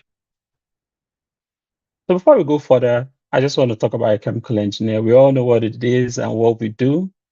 The main objective of a chemical engineer is to turn raw material to a finished product. Now, it sounds easy, but of course, we all know that to take a raw material to a finished product requires a lot of steps. At the core of chemical engineering, we are always concerned with mass transfer. Okay, how does something move from one phase to the other phase? are concerned with heat transfer, because heat transfer can help you bring about change of state. And so how do we best manage heat transfer to bring about an optimal position in our process? That's concerned with fluid dynamics, process control, reactor kinetics. Now, what this means is that we have a ton of equations, ton of tools to solve interesting problems to bring about this transformation. Now, let's talk about AI and its subsets. So there are a ton of subsets of AI. We have machine learning, we have neural networks, planning, robotics. Now, when you look at some of these subsets, they may not directly connect to chemical engineering, but when you really think about it, you can see how they can be used, in the process industry. So of course, for example, robotics. For example, with some of the things that the professor is using computer vision models for in detection of plastics. So it turns out that machine learning is, all the way on this side, right? So you have other parts of artificial intelligence. What makes AI very popular now, ChatGPT, is actually part of natural language processing. Essentially teaching a computer to understand text. You have speech recognition. Whenever I use Siri or Google, you're essentially using speech recognition systems that can take your audio data and understand what you're trying to say. You have robotics, you have planning. Now, this is a subset of AI, which can also find use in process system engineering and those fields. You also have vision, which the professor has also talked about, and how he's using vision, computer vision models to solve interesting problems in the environment. Today, I want us to just focus on machine learning because I feel like it's a part of AI that has a very one-to-one relationship to most engineers and what we do as engineers. So to achieve this transformation, we make use of a lot of equations. The challenge is, in the real world, we don't always have perfect equations.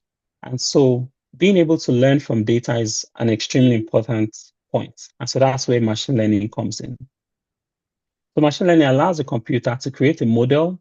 So whenever I see model, just replace it with equation that can learn from data, as opposed to strictly first principle of physics.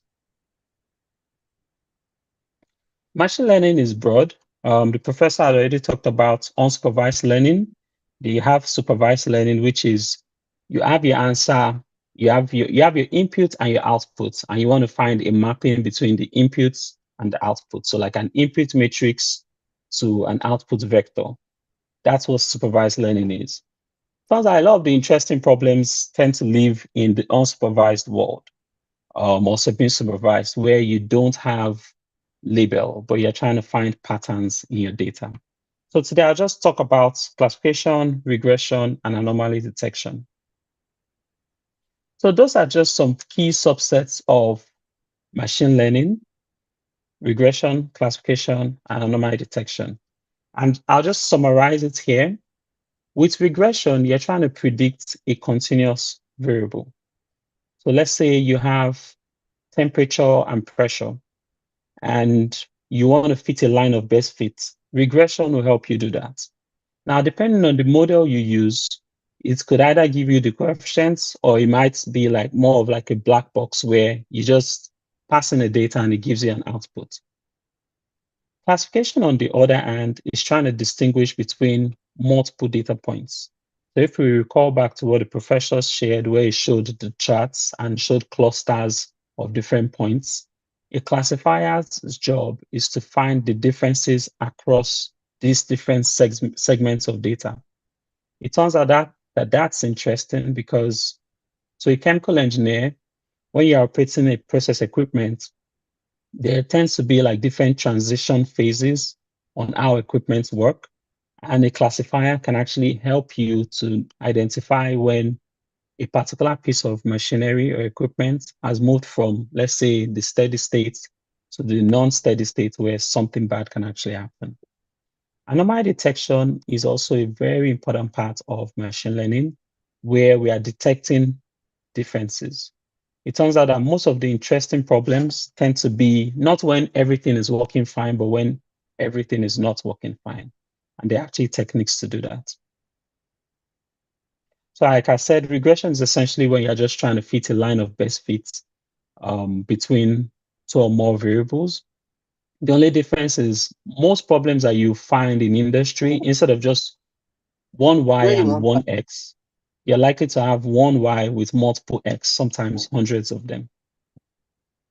Some of the applications of regression in the process industry involves being able to predict.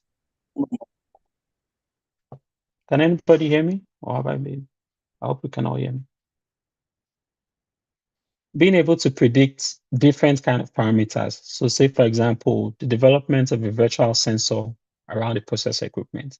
So there, in the industry and some projects I've worked on, we might want to have what we call a soft sensor.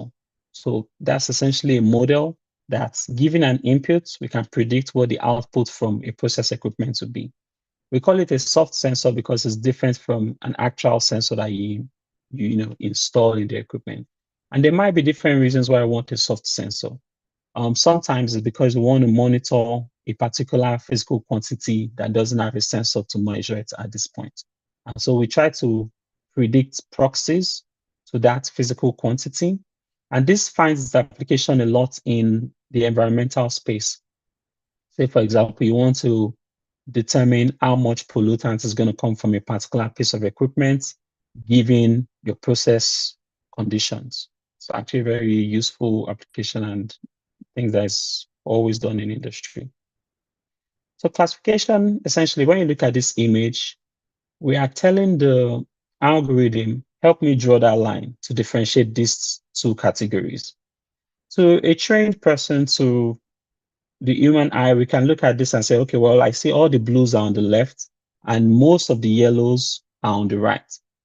But to a computer system, it means to achieve this, it requires a lot of math and optimization to just get it to be able to draw this line between it. So some of the applications of classifiers in process industry, you can find this in predictive maintenance, right? So identifying faults in machinery. You can find it when you are doing inspection, so process inspection. You can use a classifier to check a piece of equipment, whether there's rust or not rust, right? So that kind of application can actually speed up the workflow of a process engineer. So classifiers and regressors are very different. A regression is trying to predict a continuous variable, just draw a line of best fit. A classifier is trying to predict a discrete variable. I'm sorry to bump in, Olabode. Please, if you can round up in another 2 minutes, we'll be very grateful. Thank you. Thank you. Thank you. So we've said anomalies come in different sizes. Anomaly is when you have something that is different from what you expect it to be. And being able to detect that difference is actually very important. And so some examples of anomaly detection application in oil and gas or in the process industry is detecting leaks in pipes, detecting, say, spike in commodity prices, trips in compressors, and different kind of issues in process equipment. So yeah, I want to talk about a project I worked on while I was at Shell. While at Shell, I was able to develop a system that was able to detect when a type of pump used in the deep sea is going to trip. So this was built using an autoencoder neural network, and an image there just shows what an autoencoder neural network looks like. You pass in your sensor data, it learns a representation embedding for it, and then you can reproduce that same sensor data. So based on the difference between the input and the output, we can tell if the equipment is moving into a region where we don't want it to move into. So for this particular project, the model was able to detect gas locks, was able to detect electrical issues hundreds of days before the problems actually happened. So to conclude this presentation, I've been able to talk about, why AI is important and why I believe AI should be a tool set for all future chemical engineers. And I just want to encourage that the average chemical engineer knows more than enough maths to excel in this space, right? So you have the domain knowledge, you know enough maths, as long as you're comfortable with linear algebra, optimization, you can understand all the machine learning algorithms and how they work. All it just takes is a little effort on your end, and you'll be able to add this AI toolkit to your bag of tools. And yeah, thank you. And yeah, that's it.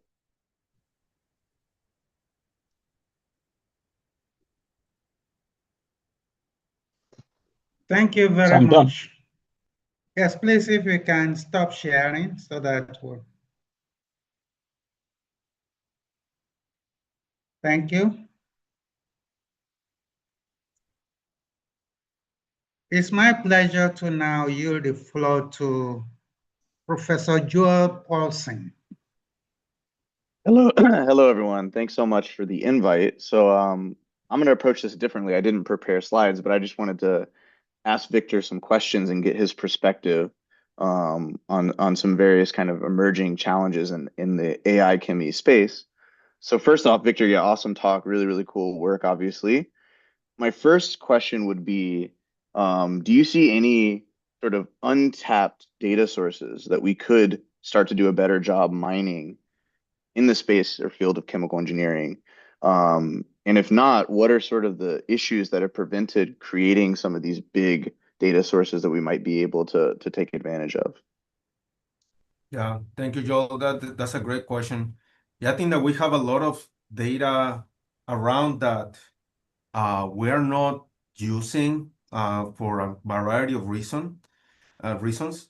One of those that maybe strike me right away, Joel, is the work of Arthur Schweitman, professor at TU Delft, where what he's trying to do is to digitize different types of process flow sheets that we have available. Also, Professor Rafik Ghani has been working on this space. So I think there's a lot of data in the form of, let's say, processes that come in the form of process flow sheets that contain knowledge, and that I feel that's a very untapped resource.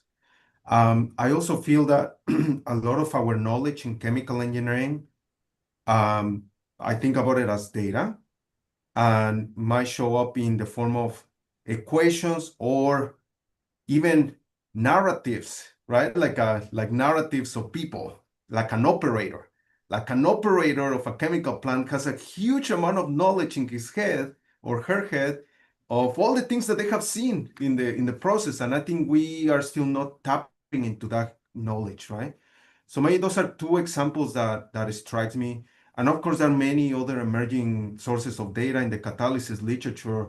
You know, catalysis is a very challenging problem because the catalyst formulation embeds a lot of different type of data that you need to use to represent that. And it's not always obvious how to best do that, like things like DFT and things like that. So maybe those are just kind of three examples that come to mind right now. Yeah, I mean, that's great. And one thing I've thought a lot about, I'd love to get your perspective, is how do we incentivize people sharing that data, right? In the chemical industry, which you're very familiar with as well as I, there's this idea, let's keep things close to our chest. We need to monetize and make things proprietary within our little domain. But I think we're starting to see in this new world, right? People putting things on the internet, mining that huge resource of text from all around the world can really create really, new and interesting, products and solutions that drive things forward. So can we do that, or are we forever going to be bound by the just local distributed building of these models? Yeah, that's excellent. Yeah, great question. I recently, probably not recently, like 2 or 3 years ago, I saw a seminar by Professor Münter Dahle from MIT. And he gave a very provoking seminar about creating markets for data. So how about we create organized markets for data in a way that you say, you know what, I have a piece of data that just by itself, maybe it's not particularly valuable, but if I feed it into a system, it converts it into information that I might actually monetize, right? So I think that thinking about data more in the form of that embedded value, it's important. And I think that there's a lot of research maybe that needs to be done on that space. Like, how do we monetize data? How do we, this critical piece of information, like how do I put a money value on them? And I think it's similar challenges that I've seen industry facing, that they say, well, I have to throw away this data because I cannot store all the data in the world. But how do you make that decision? Or how do I prioritize different pieces of data? So maybe that's the way that comes to mind. Like, how do we create markets for data, monetize that data, value that data? The other work that comes to mind is the work of on federated learning, right? So how do we come up with algorithms that can learn from different pieces of data, but by preserving the privacy of that data, so that all that you see maybe is the information that you extract, but there's no way of going back to that original data, right? So maybe that's another approach that maybe could incentivize people. Yeah, I love that. I mean, data markets would be awesome. And I think that's something we really need to think a lot more about as chemical engineers. How can we do that? Because I think we're going to be missing out. And what's so interesting to me is we see the big companies now even trying to move into the domain of chemical engineering. We're going to design new molecules and materials as Microsoft, right? And so I feel like that's partly just due to missing opportunities with data. Cool. So then the other kind of main theme that I want to get your opinion on is, and we touched on it a little, but is this generative AI boom, right? Everyone is trying to get into generative modeling and approaches. I want to get your perspective on where do you see that going, especially in the context of one thing I see that's really a challenge is we're trying to almost replace the human, right? And saying we're going to just have the machine do everything. But I would personally like to see these things more be interactive with the human, help support the human. So do you think the generative approaches are going to subsume us, or are they going to enable us? Like, what's your thought on that? Yeah, great question. I personally feel that what machine learning AI is allowing us to do is identify the boundaries of our knowledge and the boundaries of our imagination as humans, right? And I think that with generative AI, always what comes to mind is like, is this thing gonna be able to imagine something that might not exist, which is the beauty of the human brain. We can imagine things that did not exist, like Einstein. Like, how do you even come up with the theory of relativity? Oh my goodness, there was no evidence of anything like that, right? So I think that is really, I find it very exciting. Like, just think about these tools as ways of hypothesizing potential dreams, if you want to think about it, or scenarios, or like imagination, and then use that as a way to also kind of jumpstart our own imagination, right? I mean, it's like, oh my God, didn't think about it that way. Well, maybe I can augment it with that, right? So I think it just expands the options of things that we might explore that we did not even think about, right? So yeah, so I think that area of generative AI, which I must confess I'm not too familiar with, but at the same time, that's more or less what my intuition tells me, that it's a very powerful approach to a lot of these things. Yeah, one analogy I recently heard that I'm hoping we can train our systems to be like this, but they were talking about different animals, including humans, how far they can carry a kilogram of water, right? And what's their efficiency. And if you looked on this plot, basically, humans aren't that efficient. Some animals are a little more efficient than others, but there was one really strong outlier, which is actually a human being on a bicycle, right? And it's because if you have tools that support the human, you can start to get these really big gains in efficiency. And I'm really hoping that we don't try to make the generative AI just subsume everything, but really support us just like a bicycle or car can support some of these things, right? But I think there's probably some missing angles there. Some of the tech companies have different views. So we need the engineering people in the mix, right, to really help guide the training and learning of those systems. Yeah. Okay, wonderful. So I think, yeah, those are my questions. So I'm happy to yield time. Great. Thank you, Joe.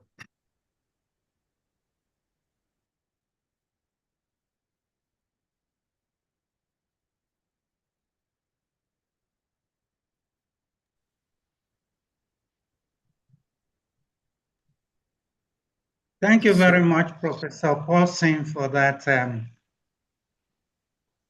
indirect presentation, what I'm calling direct presentation.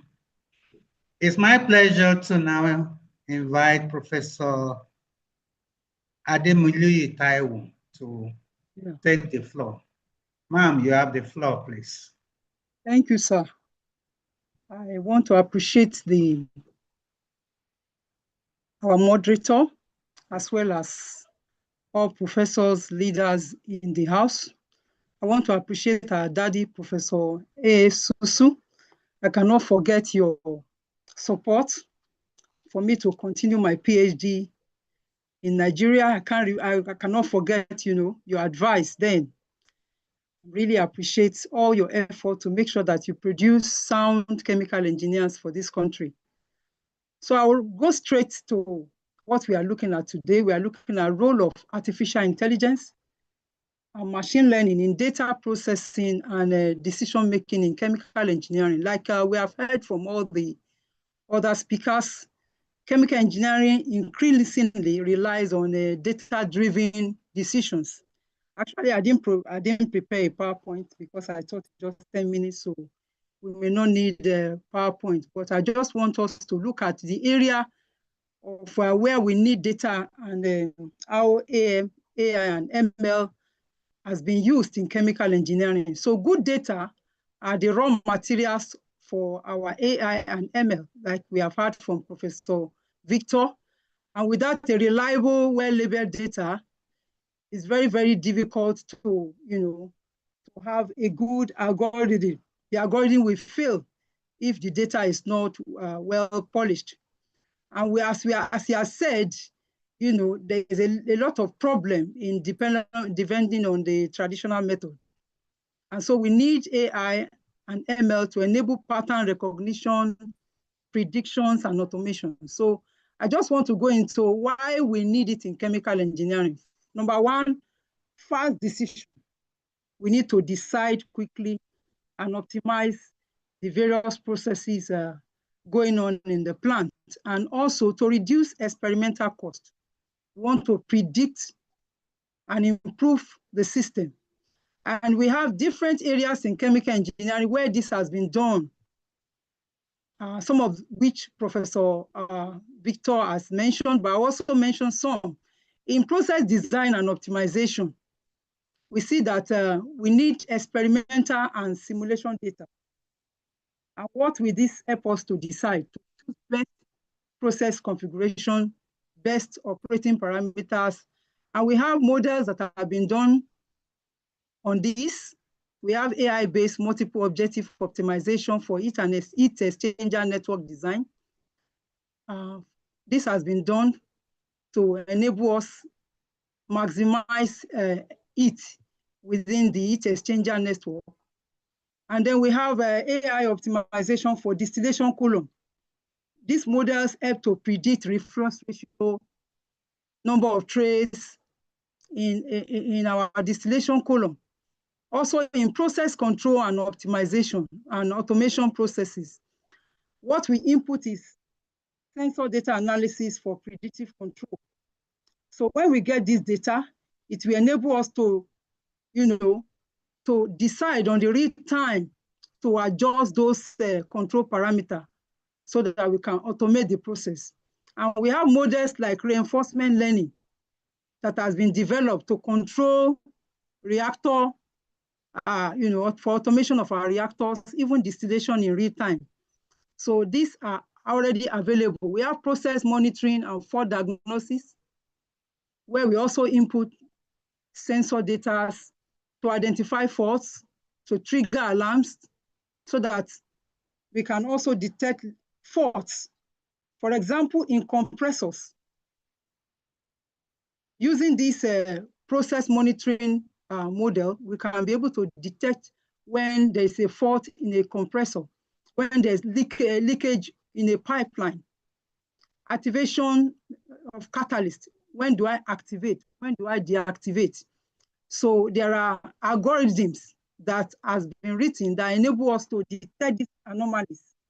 Also in reaction engineering and kinetics, we need data, reaction data sets to estimate kinetic parameters. And this is the area that those of us in academics should look into, because the decision to select optimum catalyst, maybe for a fixed bed reactor, is very, very important. At the end of the day, we have models in that area that can predict conversion, selectivity, And we also have AI parameter estimation for multiple reaction systems. You know, we have in some of the refinery processes where you have multiple reactions going on, it's not easy to just start writing all the kinetic parameter for 8 different reactions or 10 reactions. So, but there are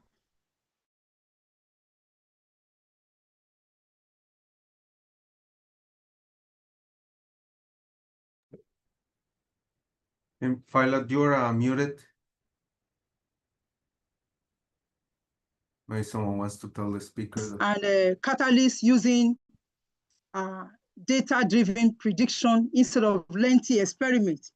So we could predict physical and chemical properties of materials, the structure, and also produce new structures and new materials from there. So ML and AI models can be used to predict those catalyst activity, also assist material discovery, the type of adsorbent that can be used for a particular process. So even in plant simulation, we see ML and AI being used. Even in production planning and supply chain, we take the demand data, the production data in the plants, and it will enable us to predict the need for raw materials, product scheduling. There are a lot of reinforcement learning models for product scheduling in the plant. And these are the areas where AI and ML are being used. There are so many unit operations going on where AI and ML also play a crucial role. For example, in absorption, all we need is get gas liquid data, and then we can predict the type of solvent we need in our absorption unit to select packings. For example, in CO2 capture, what type of packing will be best? What type of solvent will be best? This can be done using AI and ML, we can use AI to predict such. Also, even in a multiple effect evaporator, we want to optimize steam economy, the economy of the steam. We need heat and mass transfer data. And once we are able to generate this data, it will be easy to go through all the process that Professor Victor has itemized for us. Presently, I have a student who is working on roti drying. And as simple as drying ground, fermented cassava is, there's a level you will dry, you're going to bring out balls instead of flour. And so it's very important to control the drying rate. And so we need data for moisture. We need data from product temperature, from the outlet air temperature to be able to control those drying rates. So these are the areas in chemical engineering where we need to apply AI and ML. And even in mixing, you want to choose impeller selection for a CSTR, for a batch reactor, for a reactor. You need to select the best impeller for that mixing. So you have to input the flow parameters, the power data in order to be able to do that. So another area we can apply that is in fluid flow, because in pump operation, we want to select the right pump. In pipeline optimization, it's also very important. And so the properties of the fluid, the pressure data, these are what you need to input into our system.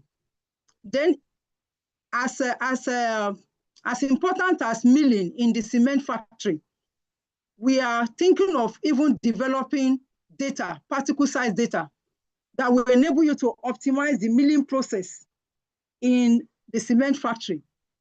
It's as simple as that, but it can be very tasky when you have to, do it manually. But with AI and ML, you can be able to put in these particle size data and be able to optimize the best particle size for your cement. In adsorption, we have isotherm and kinetic data that can enable you also to, choose best adsorbents for gas purification, for water purification, and so many other unit operation processes that we have in chemical engineering. So you find out that AI and ML are transforming all aspects of chemical engineering. And I was very happy with some of the areas that Professor Victor even looked at, that were not even as small as chemicals to be used inside the battery. So these are very vast areas that ML can be applied in chemical engineering, but it will enable us to have data-driven innovation, safe operation, and sustainability.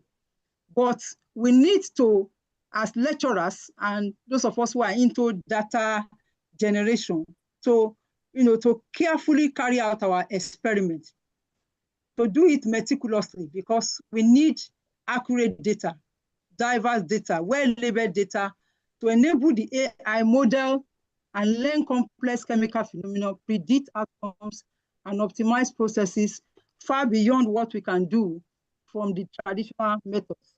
And we see that I hope we are hearing me. I'm sorry, ma'am. I need to interrupt here a little bit. I can hear you. Please, if you can round it up in another 1 or 2 minutes. Yes, We're I'm really rounding up. running short of time, please. Okay, well, I'm rounding up. So the chemical engineer of the future is not just a designer of process, but a designer of intelligent system. And there's need for us to introduce this in our curriculum. I'm happy that CC Mass has introduced it for year 3, but we need to do more. Then there's need for collaboration between chemical engineers, computer scientists, and the industry. We need to collaborate a lot. We cannot do it alone. And we need to know that we have new role to play as chemical engineers, and that role is processing data, and also AI control engineers for our process plant. So we need to deviate a little from the usual role and look into data processing so that we can be able to fit into this area. And our postgraduate students, we also need to encourage them to explore interdisciplinary AI projects. We're working with lecturers in the Department of Mathematics, Computer, so that we can really harness some of the things that Professor Victor has explained to us in the seminar today. So the chemical engineers remain central. We see that AI enhances, but you cannot use AI to replace the chemical engineer. The chemical engineer will always be there. But those chemical engineers who use AI will replace those who are not using AI very soon. And that is why we need to invest in data literacy, learn more on how to harness data, clean data, and how to transform those data so that we become relevant in this 20th century. Thank you very much for the privilege to be part of this seminar. Thank you. Thank you, ma'am. Yeah. Please. Thank you. Okay. Good evening, everyone. I want to thank the distinguished seminar presenter and all our discussants. It has been a very good evening so far. Let us now move to the floor. No, sorry, please. Sorry, Professor Nikuli. Sorry to interject. Before we get to the floor, we still have one more discussant. Okay. Dr. Ayadeji, please, you have the floor. You have 10 minutes, please. Thank you. Thank you very much. Sorry, good evening, everyone. No problem. I understand. No problem at all. Yeah, I will keep this short because I think we should take questions from the audience, which is very important to this seminar. A little bit of background about me. I'm not a chemical engineer. Sorry, please. Are you doing any presentation, or is going to be oral? No. Yeah, thank it's you. going to be oral. Apologies, thank I you. didn't present. I thought we Go were just ahead, going to please. speak on. Yeah, no worries. Yeah. So my background is in electrical engineering and nuclear engineering. So I am not a chemical engineer. So pardon me if I'm deviating a little bit from this discussion. But what I want to discuss this evening is based on what Victor discussed, just to give my own perspective. In academia, I think it's easy to get data. Like you can just go to your popular multiphysics, right, and then simulate and get those data. But from my experience in the industry, it's way more difficult to get data, right? And I was working on one project where we're trying to look at how we can reduce energy consumed in additive manufacturing. And then, because of course, it was my first project at this time, I asked them to give me 500 data points at first. Yeah, I wrote an email to them and I was asking for 500 data points. I'm very sure they will be laughing, right? Because in the industry, nobody gives you that kind of data, right? Number one, they may not even have access to that kind of data. Before you can even talk about data, you have to talk about sensor. How do you acquire those data? Because it's not like in the academia that just simulates, right? In the industry, data is very expensive, right? So you have to talk about sensor. How do you sensorize? How do you place your sensor where you need those data, right? So what we have done, like what works from my own experience, is to start from a design of experiments, right? Asking the partner, okay, what is your budget for this project or experiment? Maybe they say, okay, we can run 50, we can give you 50 runs, for instance. Then you have to design your experience so that you capture the data you need before you move to analysis and machine learning and the rest of the fun stuff. So my own experience is not just the machine learning or the application of it, but how do you acquire usable data from the industry, right? And I think design of experiments is one of the answer to that. Secondly, Victor mentioned a lot of things about supervised learning and all those models they use to reduce parameter. But I was wondering, what about the parameters of the model itself?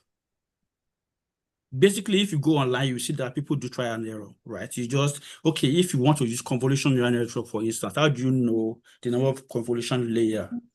How do you know the number of neurons? How do you know the number of feed-forward neurons to use, right? Those are active questions that we ask in research. And there is a method also to tackle that. We call it Bayesian optimization. Victor, I wish you spend more time discussing active learning because it's very important. Based on my own experience in the industry, if you do not know how to do active learning, then you are going to get passive data, which is not useful for machine learning or decision support, whatever you're going to build. Active learning is what we have used over and over in the industry, and it works because you are not just getting data and then using it to train machine learning model. We are not really sure if that data is useful at the end of the day, but you are actively collecting data that will inform the machine learning you are going to build at the end of the day. So it's not about the number of data you are able to come up with, but how useful those data are. All right, I will move on to the other side now that Joy mentioned. Joy mentioned about generative AI and how it can be used in this in research and in machine learning. From my experience, I think generative AI is best used as a reasoning tool, right? Because generative AI is trained on existing knowledge, right? So I think the best way to use it as a knowledge base, right? You have an idea, you're not clear about how this idea is going to translate into a real world product or service, and you want to explore that, you can actually chat with these models and actually get feedback. For example, if you want to do quick research, right? What is existing before you do anything, because you don't want to reinvent the wheel, right? If you want to know what is existing, it's very easy to actually chat with these models, get your ideas fine-tuned before you move to the next stage of course, maybe you want to sensorize, you want to acquire data, you want to clean it and the rest of it. So, Victor, if you don't mind, I have two questions just to wrap up my own talk. The first one is AI adoption in the industry. Because from my experience, I've spoken to industry partners that said, okay, we do not want to sack anybody, so why should we use AI? They think AI is actually for you to reduce the number of your workforce. So I was wondering, how is it that, how are you able to manage that dissonance that people have about AI and how it can be used to actually optimize their process, as opposed to a tool that you will use to reduce your workforce, for instance? Yeah, there is, yeah, first of all, thank you, Abidun, for the very nice perspective and also, yeah, the question. I think that this is a very important question on the AI adoption. I interact with a lot of companies, primarily petrochemical companies, and they are definitely embracing AI, but they're also being careful. I think one of the things that they are careful about, first of all, is safety. For a chemical company, safety is everything. And it's tied to liability as well. So if you generate a molecule that generates cancer and you're not aware of it, you need to explain, right? You need to detect and explain why that molecule is toxic, right? So I think that companies have already very well-established protocols for protecting themselves against all of these potential liabilities. So I think that so when they're embracing AI, they're just being, I'm not going to say skeptical, they're just careful. So they're going little by little, and don't forget about the tools we already have. Just be very careful about potential liability that goes into play. But you're right. I mean, some companies, at least I haven't seen it in the. I know that there are certain companies that are worried about reduction of workforce, but I feel in the chemical industry, I haven't seen that. And I think that it goes back a little bit to the previous perspective that the chemical engineer needs to be there to explain this and to be able to make sense of the data and feed the right data, right? For that, you need domain-specific knowledge. You need to understand that this number is not an arbitrary number. It actually comes from a very specific type of technology, and that allows you to say that number is possible or not possible, right? So it gives you context of the reliability of the data.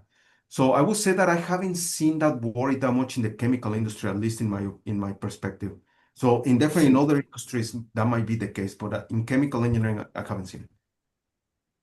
Thank you very much, Victor. I think you guys are lucky in the chemical industry because I work across sectors, construction, manufacturing, energy, and I repeatedly have seen that fear in people that, okay, how does this affect my work, right? They don't see it as a tool to use. They see it as a tool that's coming to take their job. Let me just put it that way. So, yeah, so it's a very serious, and this is UK, but for your information. So you can imagine what is happening in other parts of the world that we are not even conversant with, because we can sit here and discuss the advantages of this tool. But in the industry, are they seeing this as an advantage? Is it a tool that they are willing to adopt? Is it a tool that fits into their workflow and their system? Those are questions I'm just taking out loud now. So yeah, there's a lot to explore. Yeah, but I will stop can here add to because what Professor said. Yes, please. So in my experience as well, working as a data scientist in a lot of oil and gas companies, I'd say that the way they view it, I'm talking about the engineers and people in there, is pretty much as a tool to make their life easier. As an example, when you're trying to detect if a pump is going to fail or not, you're talking about millions of dollars, right? If you don't get it replaced on time.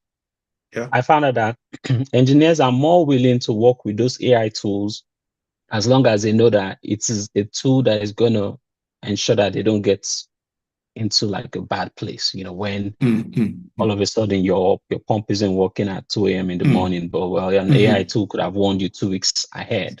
So I say that there is a lot of adoption and there isn't as much worry about the use of, AI models within the industries I've worked in, especially oil and gas and chemical industries. Yeah.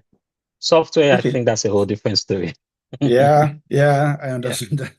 All right, Yeah. thank you, Dave. Yeah, I think that's it for me. Thank you very much, everyone. Thank you.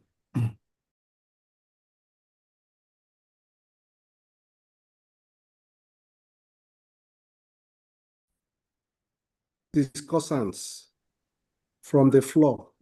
Let us get a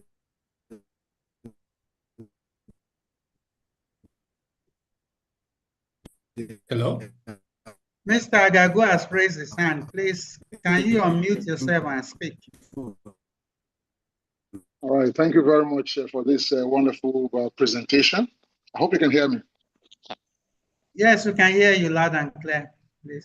Yes, just to respond to this aspect of concerns that AI and machine learning will take away jobs.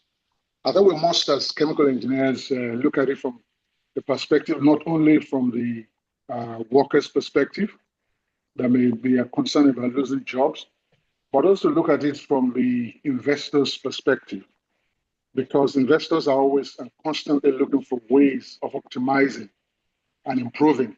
And sometimes optimization and improvement could lead to removal of humans from the production line. But when we look at the totality of improvement, the issue is that eventually resources can then move to solving problems in other areas rather than concentrating bodies to what we can get efficiency around from AI and machine learning. So I just want to put that in perspective that yes, it could affect jobs, but that shouldn't deter us. It's like those days when we have typewriters and computers started coming in and people say, hey, people are going to lose jobs. I mean, could you imagine if we are stuck at typewriters today? So let's be broad-minded about it, because this is about improvement, and our world is faced with so many challenges that we don't have a choice at this particular point to move on. Thank you very much.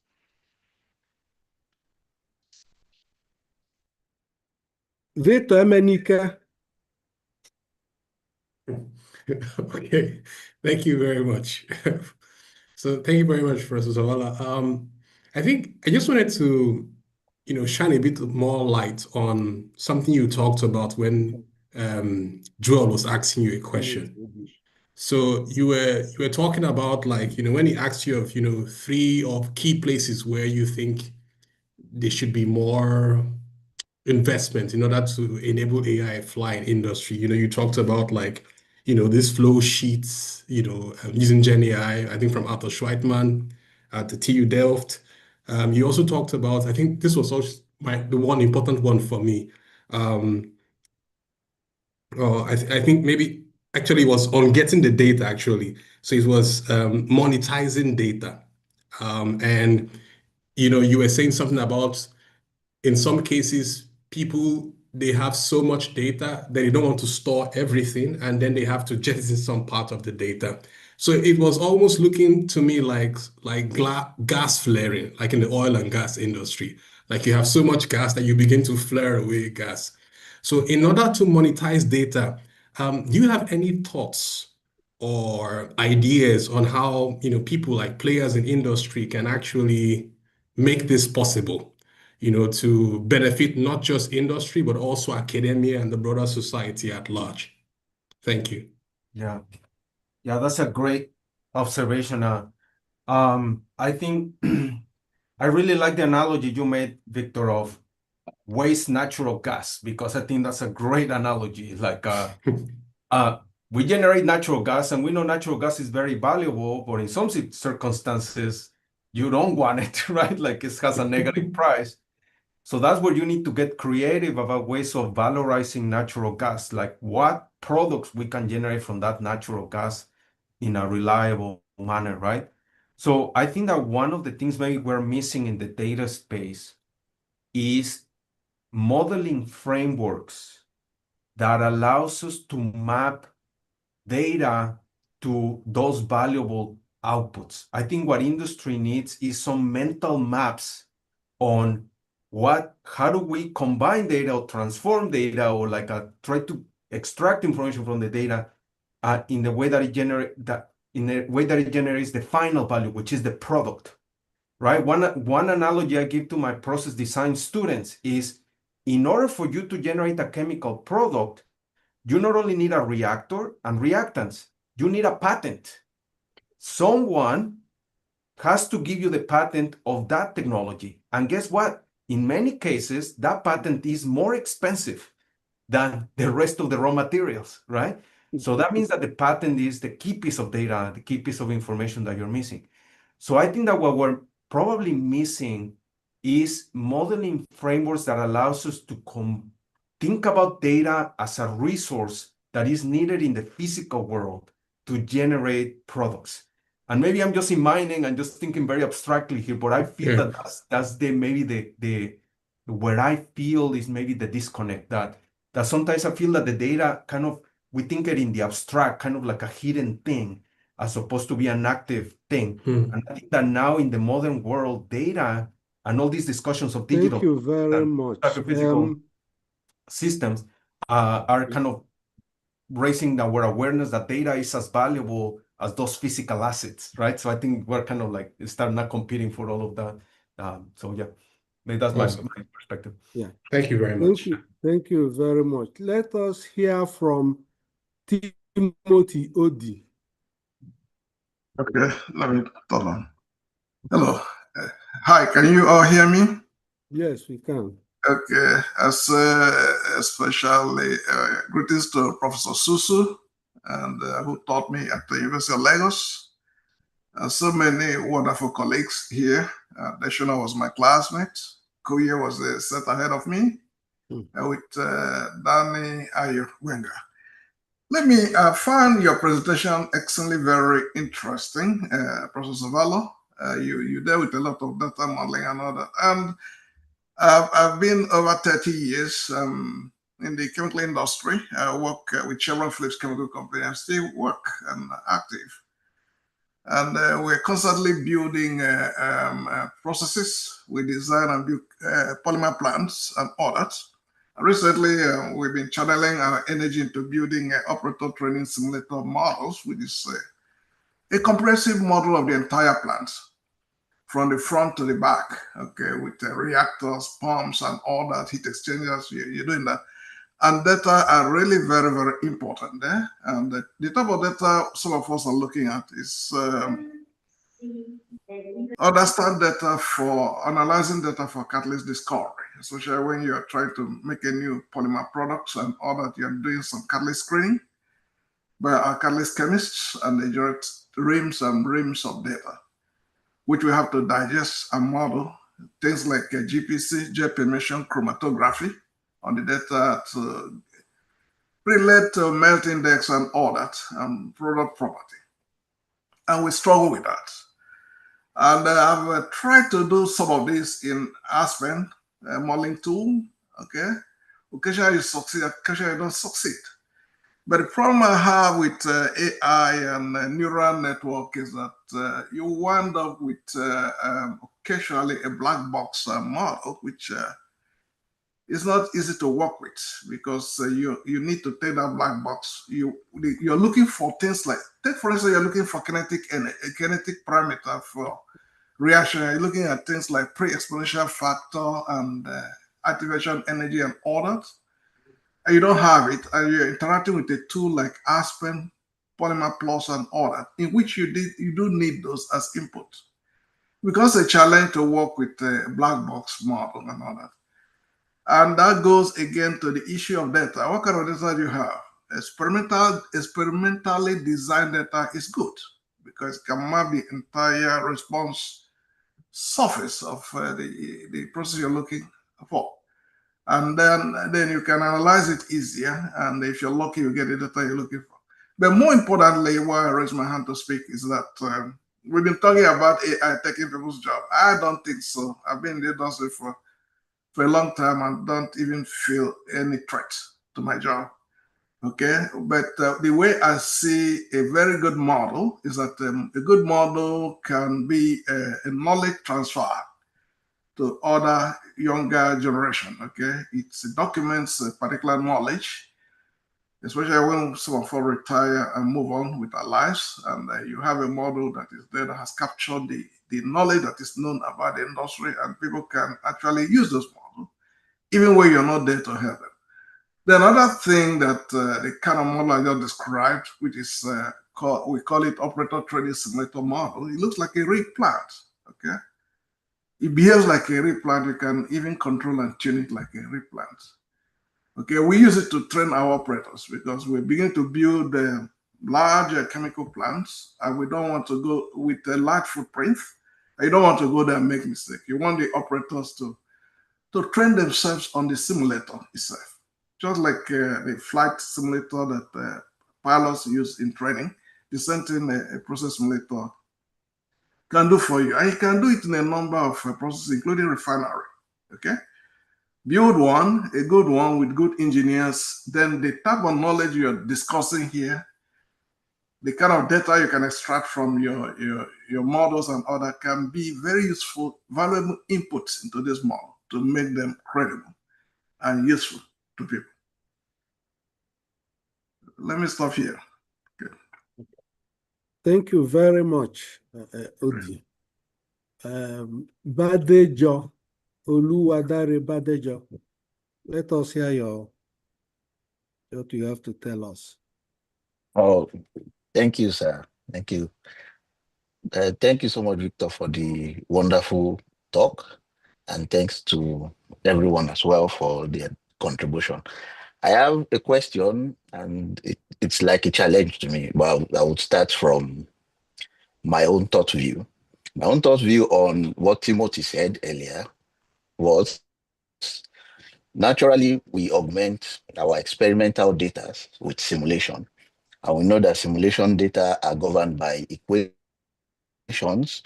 But now we are moving to a space where we even have a lot of AI-generated data, which is primarily governed by the distribution of the data it's being trained on. Now, if we continuously use this AI-generated data, it gets to a point where we have much AI-generated data, less of the experimental data, less of the simulation data. Yes. Now, this AI-generated data would then be what is training the next generation of AIs. And I don't know if we can touch on the challenge of having to work in this part, because left to me, it seems like we are going to lose the ground truth if we continually work in this part. That's my challenge. I don't know if Victor wants to address that. Yeah, that is an excellent perspective there and very philosophical. Yes. And I always think that as data is like chemicals. Because there's different quality of data, right? There's data that is the ground truth, which I think goes back to the market data. I think that those are the high value data because it's grounded on reality. And then there's data that is generated through simulation, which is valuable, but probably not as valuable. And I think that if we're not careful, we can get into a decision, into start accumulating data that is just kind of reinforcing itself as opposed to bring like an external New information. Exactly. There's really no new information to be gained, right? And I think that's what we're seeing right now in the social media, where like people are interacting with this agent, and at some point the reality becomes what the AI recommendation tool is giving you, as opposed to the real world. And that's very dangerous, right? And we have seen many manifestations of that in society nowadays. So I do think that you raise a very good point there, like we need to find ways of thinking about how do we prioritize all these different types of data, information. How do we make sure that we're not getting stuck into what we perceive as an optimum, let's put it that way, that is just being a reinforcement of the existing data, and really try to go on and force ourselves to explore, right? Like force ourselves to really go outside of our kind of comfort zones and things like that. So yeah, very interesting. I'm right now giving a very short answer, but I think that's a great question. I think that there's no good general answer at this point, but very interesting and very important question. Thank you very much, Oluwadare, for your insights. Let us hear from Aziz, Sarafadin Aziz.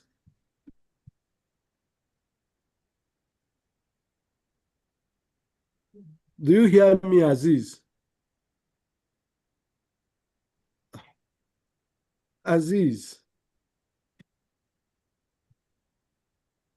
It seems it's not answering. Let us go to Emenike. Yeah, thank you once again. So it's me again.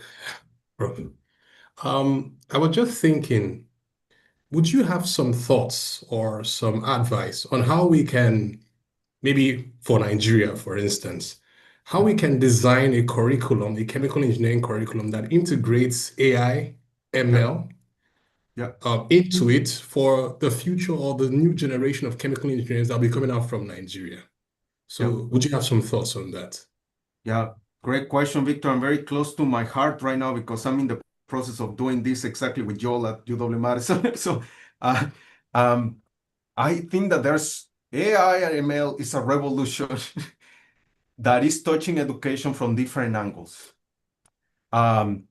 One of them, the more traditional approach we think about it is, okay, the students need to become well-versed, chemical engineers need to become well-versed into all of this spectrum of technologies that exist, and kind of think about how they're useful and how do you use them effectively for their eventual career paths, right? So that's one angle. I think that's addressable.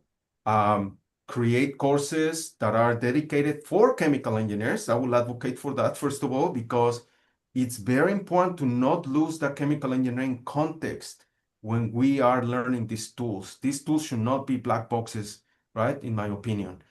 And also, we need to be careful in how do we train students to do AI, ML in a way that they don't lose their fundamental knowledge on mathematics, on chemistry, on like transport phenomena, all of these things, because those are the foundation that they need to be transferred also in the world, right? So that's one angle.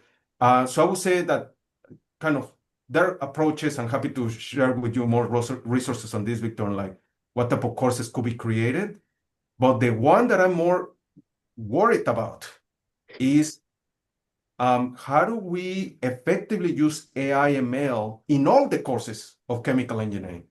Because the students now have access to these powerful tools to solve their homeworks and to solve their exams. And if we go that pathway, then the students are not gonna gain the skills and the learning. So it's gonna be detrimental. So I'm not saying that we should kind of not use it, but I think that we need to think very carefully in how we're gonna use it. How are we gonna train students to use these tools responsibly in a way that they're not affecting their own kind of abilities, right? And that's where I feel is probably the more challenging approach in my perspective. Like I think it gets very philosophical, also very deep into what is the goal of education, right? And how we think about education. But maybe that's a short answer, Victor, but that's at least right now what came to mind. Thank you very much. Thank you. Thank you very much. Hunang, let us hear from you. Zinlei Hunang. Hi, Professor Zavala. Can you hear me? Okay.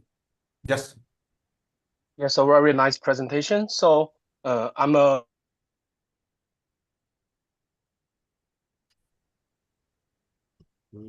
We cannot hear you now.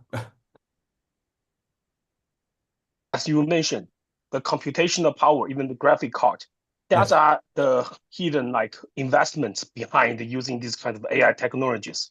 Yes. So how will you like identify which project should would benefit from really using AI, or which projects are like just pursuing the trend for AI.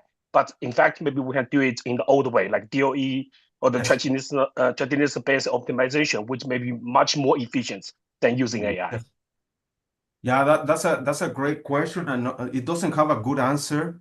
But some of the things that I think about always is how complex is the data, what physical knowledge you already have for that particular system. Because if you have some basis on physics, let's say for the liquid crystal example I was giving, then maybe you can do a lot with just the pure physics. And again, as I was saying, I think that this is a hierarchy of models. I think I always tell my students, start with linear regression. I mean, even linear regression, if it doesn't give you a perfect prediction, at least it will start getting you an idea of what are the variables that most dominate a prediction. At least it will give you some early intuition of what things you should do, and then go little by little into increasing complexity. So I think it should be like a step up, a very gradual step up, without losing the explainability aspect. I think that the explainability should always take kind of precedence here as well. So I think that that's the way I identify applications where AI ML is absolutely needed, right? Like some of this liquid crystal thing, it was just absolutely not obvious to us that there was any information contained in those images. At the beginning, we just seriously did not even know. So that's when we applied the neural networks and we were able to say, oh yeah, we can actually predict. So that means that there's some hidden information there, right? So yeah, I think that that's maybe the way kind of like I think about some of the selection of this thing. Thank you Okay, thanks so very much. Let me again thank everyone, our distinguished speaker, our distinguished guests, and fellow participants. I will now like to call on our sage,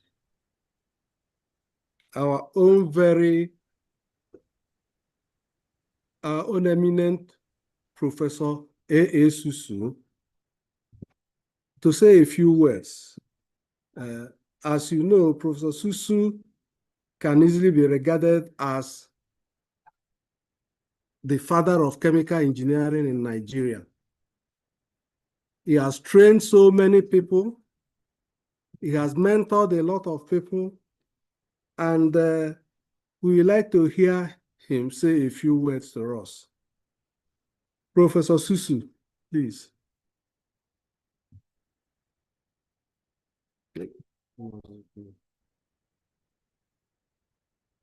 Prof.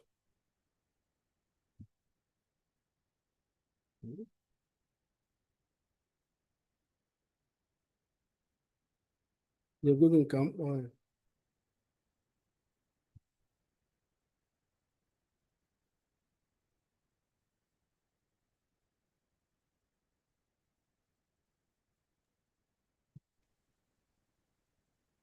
It's muted. I'm trying to get him to unmute himself. Okay.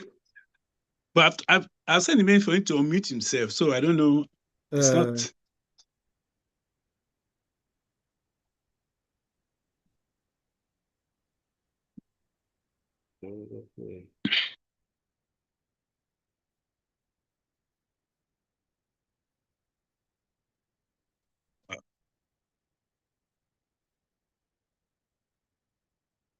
Okay, I suggest we continue the discussion while I try to get to him on another line. So,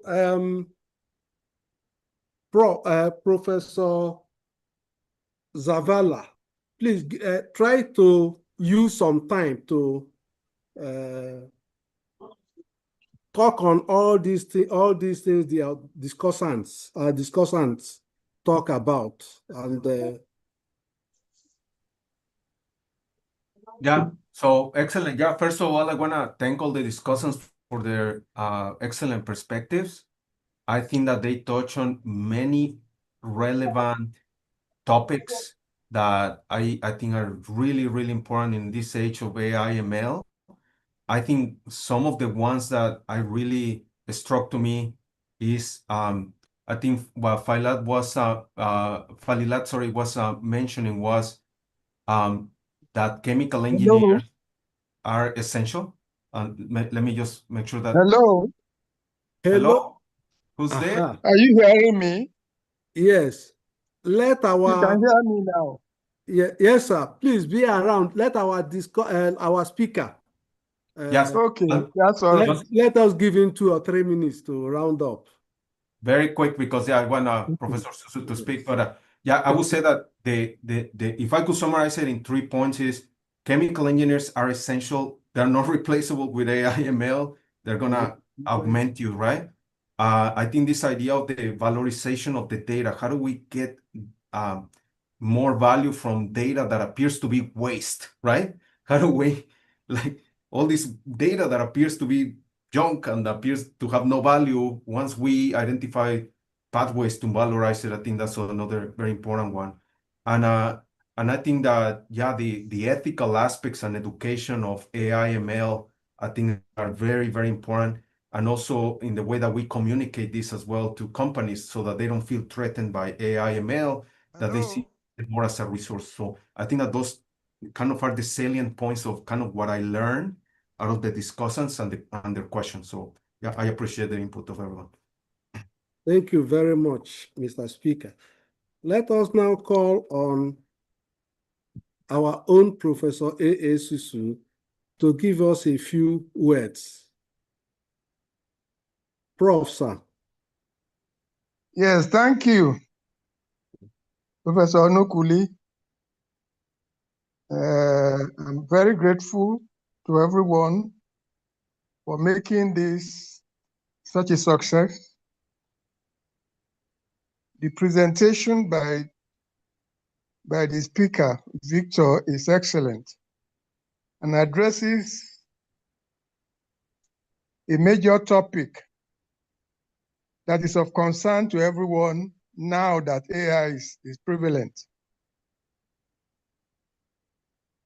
We have to move the issue of AI to the domain of the public, because the public perception is that this new technology is going to replace all of us, and eventually we all sit at home and machines will do all the work.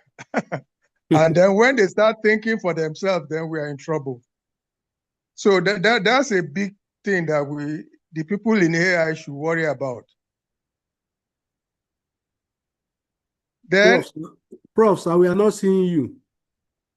Oh, well, oh my goodness. You can continue, sir. Okay, please continue. Please continue. Yeah. Prof, continue. So, I was listening to all the mathematics and the models and simulation and so on.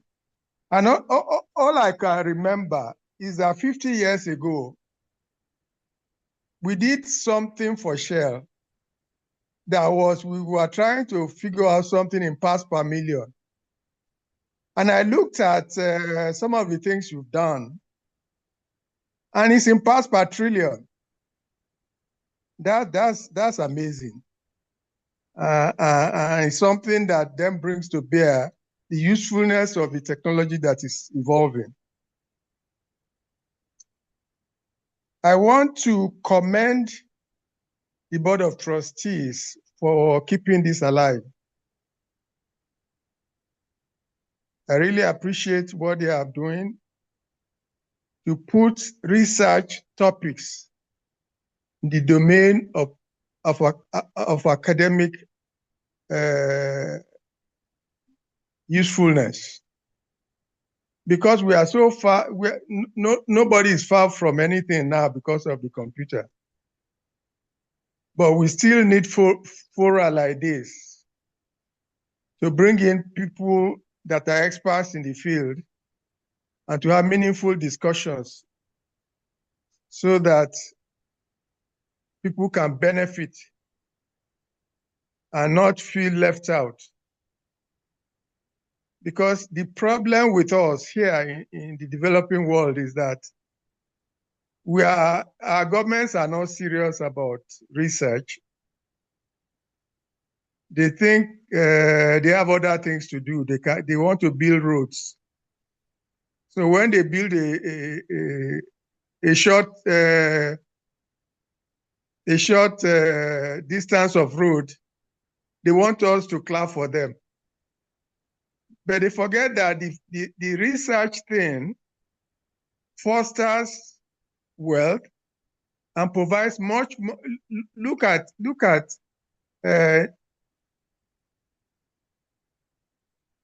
NVIDIA,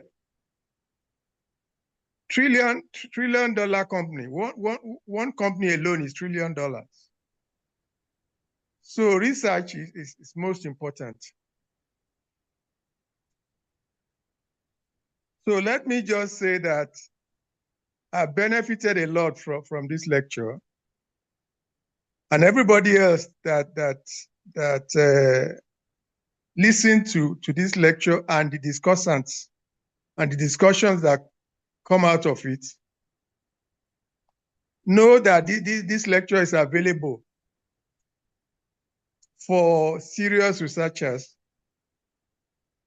because all I can relate to now is that per million 50 years ago. But people want to do more than that, can access the foundation so that they can provide the lecture and the full details, and then even the connections, so that people can reach you and reach all the other discussants and participants and learn more. So I want to thank you very much, all of you, for coming, albeit virtually. Thank you, sir. Thank you very Thank much. you. Thank you, Professor. Yeah. Thank you. Thank you, very Prof. much. Yeah. Thank you. Thank you, Prof. We are gradually coming to the end of this wonderful seminar. I'd like to call on Engineer Dr. Daniel Ayo to give us a vote of thanks. Dr. Ayo. Yeah, I'm here. Thank you very much. It certainly has been a great afternoon for me, and I'm sure for many others present at this seminar. I mean, it's been a wonderful, I've learned quite a lot. But first, let me emphasize that today is actually Professor Susu's birthday. So join me in saying happy birthday to him. Okay, today's his birthday. I wished him happy birthday earlier on, but just to let you know, we try to make this fall on his birthday as much as possible. So happy birthday, Prof. Happy birthday, sir. Yeah. Thank you. Happy birthday, sir. Congratulations on many years. Happy birthday, sir. More glorious years, sir. Many more years, sir. Okay. So, well, on behalf of the Board of Trustees of the Alfred Akpoveta Susu Foundation, I wish to express a deep appreciation to Professor Victor Zavala, who I've never met. So I've read about him through Victor, but I'm so delighted to actually see him live today. You know, Victor has spoken so much about him and Dari, for taking time to share his wealth of experience and knowledge with us. Thank you very much, Victor. Thank you. We hope to see you more in future. Okay. The discussant, Bode Alamu. Let me share with you. Actually, we initially thought of getting Bode Alamu to be the main presenter because he has had a wide range of experience. We followed his development over the years, what he's done for Shell. We call him billionaire because he believes he's going to be a billionaire. We're waiting for that $1 billion. Professor Joel Thornton, we really appreciate your input. I mean, the questions you raised actually set the pace for the discussion. I think you probably left because I knew you had other things doing. We thank you for sparing your time. Professor Fadilat, I never met you, but I've heard about you from Professor Okuye. We thank you for the input you had today, and we look forward to having you in future. Dr. Abiodun Ayodeji, it gladdens my heart to when I see young people doing dynamic things. You know, it's nice. Thank you so much for the insight you brought to the discussion, and we look forward, you know, that in future you participate more in our program. Thank you all. Now, the number of participants that took part in this is quite impressive. It's we're comparing to what we had last year. It's improving. The quality of the participants, not just quantity, you know, the quality of the discussion. I want to thank you all for all. A special word of appreciation to Victor Emenike, Dr. Victor Emenike, and Dr. Oluwadari Badijo. They were my students. They are now my friends. They did all the legwork to make sure we had these presenters today. Thank you, both of you. Thank you so much. On a final note, I'd like to inform this house that this discussion is not over. Okay, we plan to set up a website where we continue with discussion. I think it was Victor that mentioned something on my mind. Yeah, and Victor and Victor, both of them, about curriculum. Okay, now there are two extremes of attitude to AI. One extreme to fear, oh, it's going to take our job, we are afraid. The other extreme to say, look, it doesn't matter, just ignore it, it will die. The middle course is to know that, look, if you don't get online with the AI, you're going to be like the dinosaur, okay? What's the implication? We're going to have to take a second look at how we are teaching chemical engineering. What are we teaching? You know, earlier in the week, I was teaching somebody, a young man around, about log table, how to use log table. I couldn't even remember how to use log table anymore. You know, then we were talking about slide rule. Then we're talking calculator. At the time when those things are coming up, they are the basis for all the calculation. Most people don't know anything about log table anymore, but they lay the foundation for some of the things that are going on there. But if you are stuck with log table and say, no, forget about it, you can use log table, you don't need calculator, you'll find that you cannot compete in the present world. So we're thinking of what to do about chemical engineering education. So along that line, immediately I'm thinking that we should have another session on chemical engineering education. I don't know how that is going to be, but we'll discuss it. So finally, I want to thank everybody and let you know that the discussion continues. Thank you so much. Thank you for it.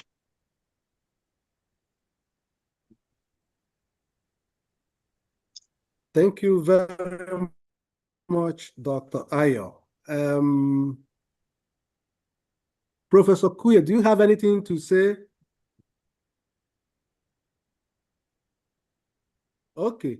So I think that's it. I think you come to the end with that. So yes, maybe we can all switch on our camera so that we can just see the faces briefly, those who can. Yes, sir. Sir, if I may, I think we could do our yearly tradition. We take a picture at the end. Yes, that's why I'm trying to see what we can do. Yes. By that. Can you set it up, Victor? Sir? Set it up there. Oh, okay. Oh, that's fine. Screenshot. Just take a screenshot. I'll just take a screenshot. Is everyone ready? Yes. Some faces are not showing. Some faces are not showing. Some faces are not showing. Daddy, show your face. No, Daddy, show your face well. Professor Babala, show your face. Sister. So 1, 2, 3, go. I'm taking a screenshot now. All right. Bye. Bye. Thanks. Okay, bye. All right. Bye. Bye, Thanks, everyone. everybody. Bye-bye. Thank you very much, everybody. Bye, buddy. Thank you, everyone. See you soon. Bye-bye. Thank you, everyone. Bye-bye. Bye, everyone. Bye-bye. Bye-bye, everyone. Thank you, Professor. Later. Yeah.